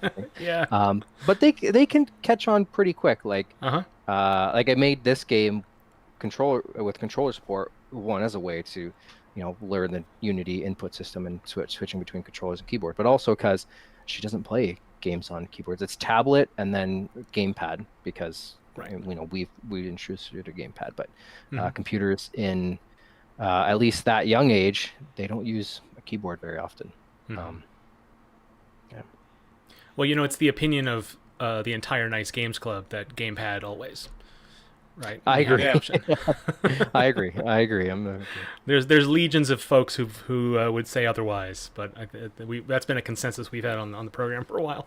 No, StarCraft 64, perfectly good game. You get it right. I remember that as well. Yeah. You joke, but I definitely would play Civilization 6 with the controller if I had the option. When we started playing Civ 6 together, I remember you spent a lot of time trying to get the controller system working before you gave up on it. Because we were all like, they made Civ Revolution. This is possible, and it was. It just wasn't any fun. Right. They didn't really implement it very well. Also, that game is out on Switch and Xbox and PlayStation. So, I would have thought that but I think they're built on separate kind of systems. Yeah, so they don't use the same kind of control. Is this an audio-only show? Why isn't somebody refining their speed run? Well, thank you. Anthony, I need to ask you one more question before we reach the end of the show, which is, when watching Steven play versus watching Harper play, who was more frustrated by missing that jump? Definitely Steven. Yeah. And you did better than the 6-year-old Steven. Much better. Thanks. I appreciate that. It feeds your competitive spirit to know that you're the winner. Yeah, I think you actually have the speed run. I'll have to crunch the numbers. I think you got it. And then one other question for you, Anthony, and this is just it could easily be a complete dead end, but that episode was of the show involved a person who was interested in building games with their kids. Do you anticipate building games with Harper in the future? Oh, she's already asked me. She that's sweet. Ran up to in-app purchase, block a gate, I guess, and she said, "Dad, why can't we just make our own Barbie Dreamhouse game?" You can't just do that tonight. So I do want to get her to start working. She's interested. She wants to make movies and comics and do all these things. But it was it Scratchpad, the tool that Nosama talked about? Scratch. Sorry. Yeah. So I had heard about that before, and I want to look into it. And I think she's starting to get more into that level, and definitely get her making some of these or other abilities or other platforms. I mean, just as somebody who's made a handful of board games in the past, would say that, man, is that ever a good entry-level option? Yeah. Yeah, I haven't. I'm always so fixated on making video games, and I've thought about the board, just even for myself, board card games, because I play lots of board and card games, and then they do as well. And she had actually written we played Candyland, and she drew her own board game thing. Nice. So that is something that especially after that episode, kind of inspired me to start thinking about doing that with them. whenever the time happens to present itself. But yeah, that's with everything. Well, yeah, there's Scratch and there's a couple of other tools, but there's always something like Mario Maker or Little Big Planet or Dreams that you could, just to scratch that itch until you decide to come up with a plan, for a real education in this field. Ooh, good one. Yeah, I definitely need to explore some of that. Mm-hmm. The making a pizza analogy where you're just decorating. Yeah, that's one of the things Osama was saying is that he made an effort to design a system and do the kind of hard work and then leave all the fun stuff for his kids, at least as an introduction, to design the characters and to just make the fun choices. And then when they get more interested in some of the more challenging aspects that are ultimately more rewarding, but can be hard to see the end of that tunnel when you start down that path. That was a really interesting insight that he had in that episode. Yeah, I agree. Yeah, I've when I've taught game development, I've presented a game that was like 90% done and they just had to do a little code to finish. And a lot of people just made, what if we just made every bullet split into another, two other bullets, and then those split into two other bullets, and those split into two other bullets. And then at the end of it, they've written 3 lines of code or something, but they're showing their dad, hey dad, I made this game. And it's so amazing how they'll latch on to their little contribution and be incredibly excited about that. And if you can build that little engine, that little fire inside of them, that's what will carry them on. You don't have to do anything at that point, and they just want to learn more. I love it. One of the techniques I did when I taught an after school game design activity, a seminar for middle schoolers, was I designed a game that was it was a board game, but it was very basic. And then I presented it to them, we played it, and then I had them make changes, kind of just doing an iterative process. And that worked pretty well because it introduced some of the heavier design concepts without having them have to do any of the heavy lifting they just got to be critics, and then it's what about this instead? Or this is bad. And then we just make a change based on that. And that was a pretty good in as well. I thought that was pretty successful. But there's 100 ways to make it work. And I think, you were saying, kids are all different. And so you aren't going to know what's going to hook them. So you got to try a couple things and see what sticks. Yeah, that's the biggest takeaway, is just see what sticks. Know your kids. Mm-hmm. It's easier when they are your kids. Yes, I imagine. If you're trying to design something for all kids, that's... Yeah. Hey guys, have you ever decided to be a good dad? You want to try that? No, I mean you're absolutely right. But Anthony, thank you so much for joining us tonight. Really appreciate it. Thanks for inviting me. It was fun. Yeah. This was a treat. Yeah. Yeah. Thanks to everybody who decided to join us this evening. To all of our testers and game makers. Dale, anything to sign us off for the evening? Wait. We still have 2 whole minutes before 9 when Dale says a thing and we stop the stream. So we can't pull that ripcord yet. Oh, I wasn't even thinking about that. I'm so sorry, Mark. I apologize. It's tradition. Asking, did she have anything that she would like to promote before we go? Oh, I see. Proper closing thoughts. Excuse me, I didn't know that's what you meant. Okay, yeah. I did not set that up properly. Dale, anything you'd like to talk about before we go? Oh, promote? Sure. Number 1, some 3-letter game jam. Check it out in this chat. Number 2, also another game jam that doesn't involve music, since we all know that's not important, is Ludum Dare coming up this weekend. Yes. Yeah, this weekend. Mm-hmm. And lastly, I'm gonna be on Nice Games Club when Mark edits it. That's true. I have to go edit this week's episode. It's a 2-week Evil Game Club takeover. So look the hell out. What were we thinking when we allowed that to happen? Yeah, it was a big mistake, and you'll get to hear why over the next 2 weeks. So, I'm gonna be more attached to them, and I'm gonna have parasocial relationships with all of them, and not you guys anymore. Also, next Monday, April 26th, Fingeance is coming out. Yeah. Definitely on coming that. out? How did you figure that out, Dale? Definitely on that day, and not any other day. Yep. That's download it from itch for the high price of $0. Yeah, it's a little expensive, but I think y'all can squeeze it in if you have the money. Yeah. All you owe to it is your time, and I think you'll be happy to give freely of that. So Yes. be sure to pick it up. And make get now that a lot of our viewers have been testers and we've been harping on Parsec all this time, go ahead and get that set up and get you and your friends playing those 4-player matches and take down all the bosses. Now that y'all have Parsec downloaded.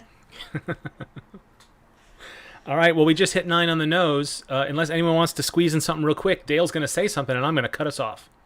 Okay. You ready? Go for it. This is some great advice. If you want to be a good parent, try not to let your babies die.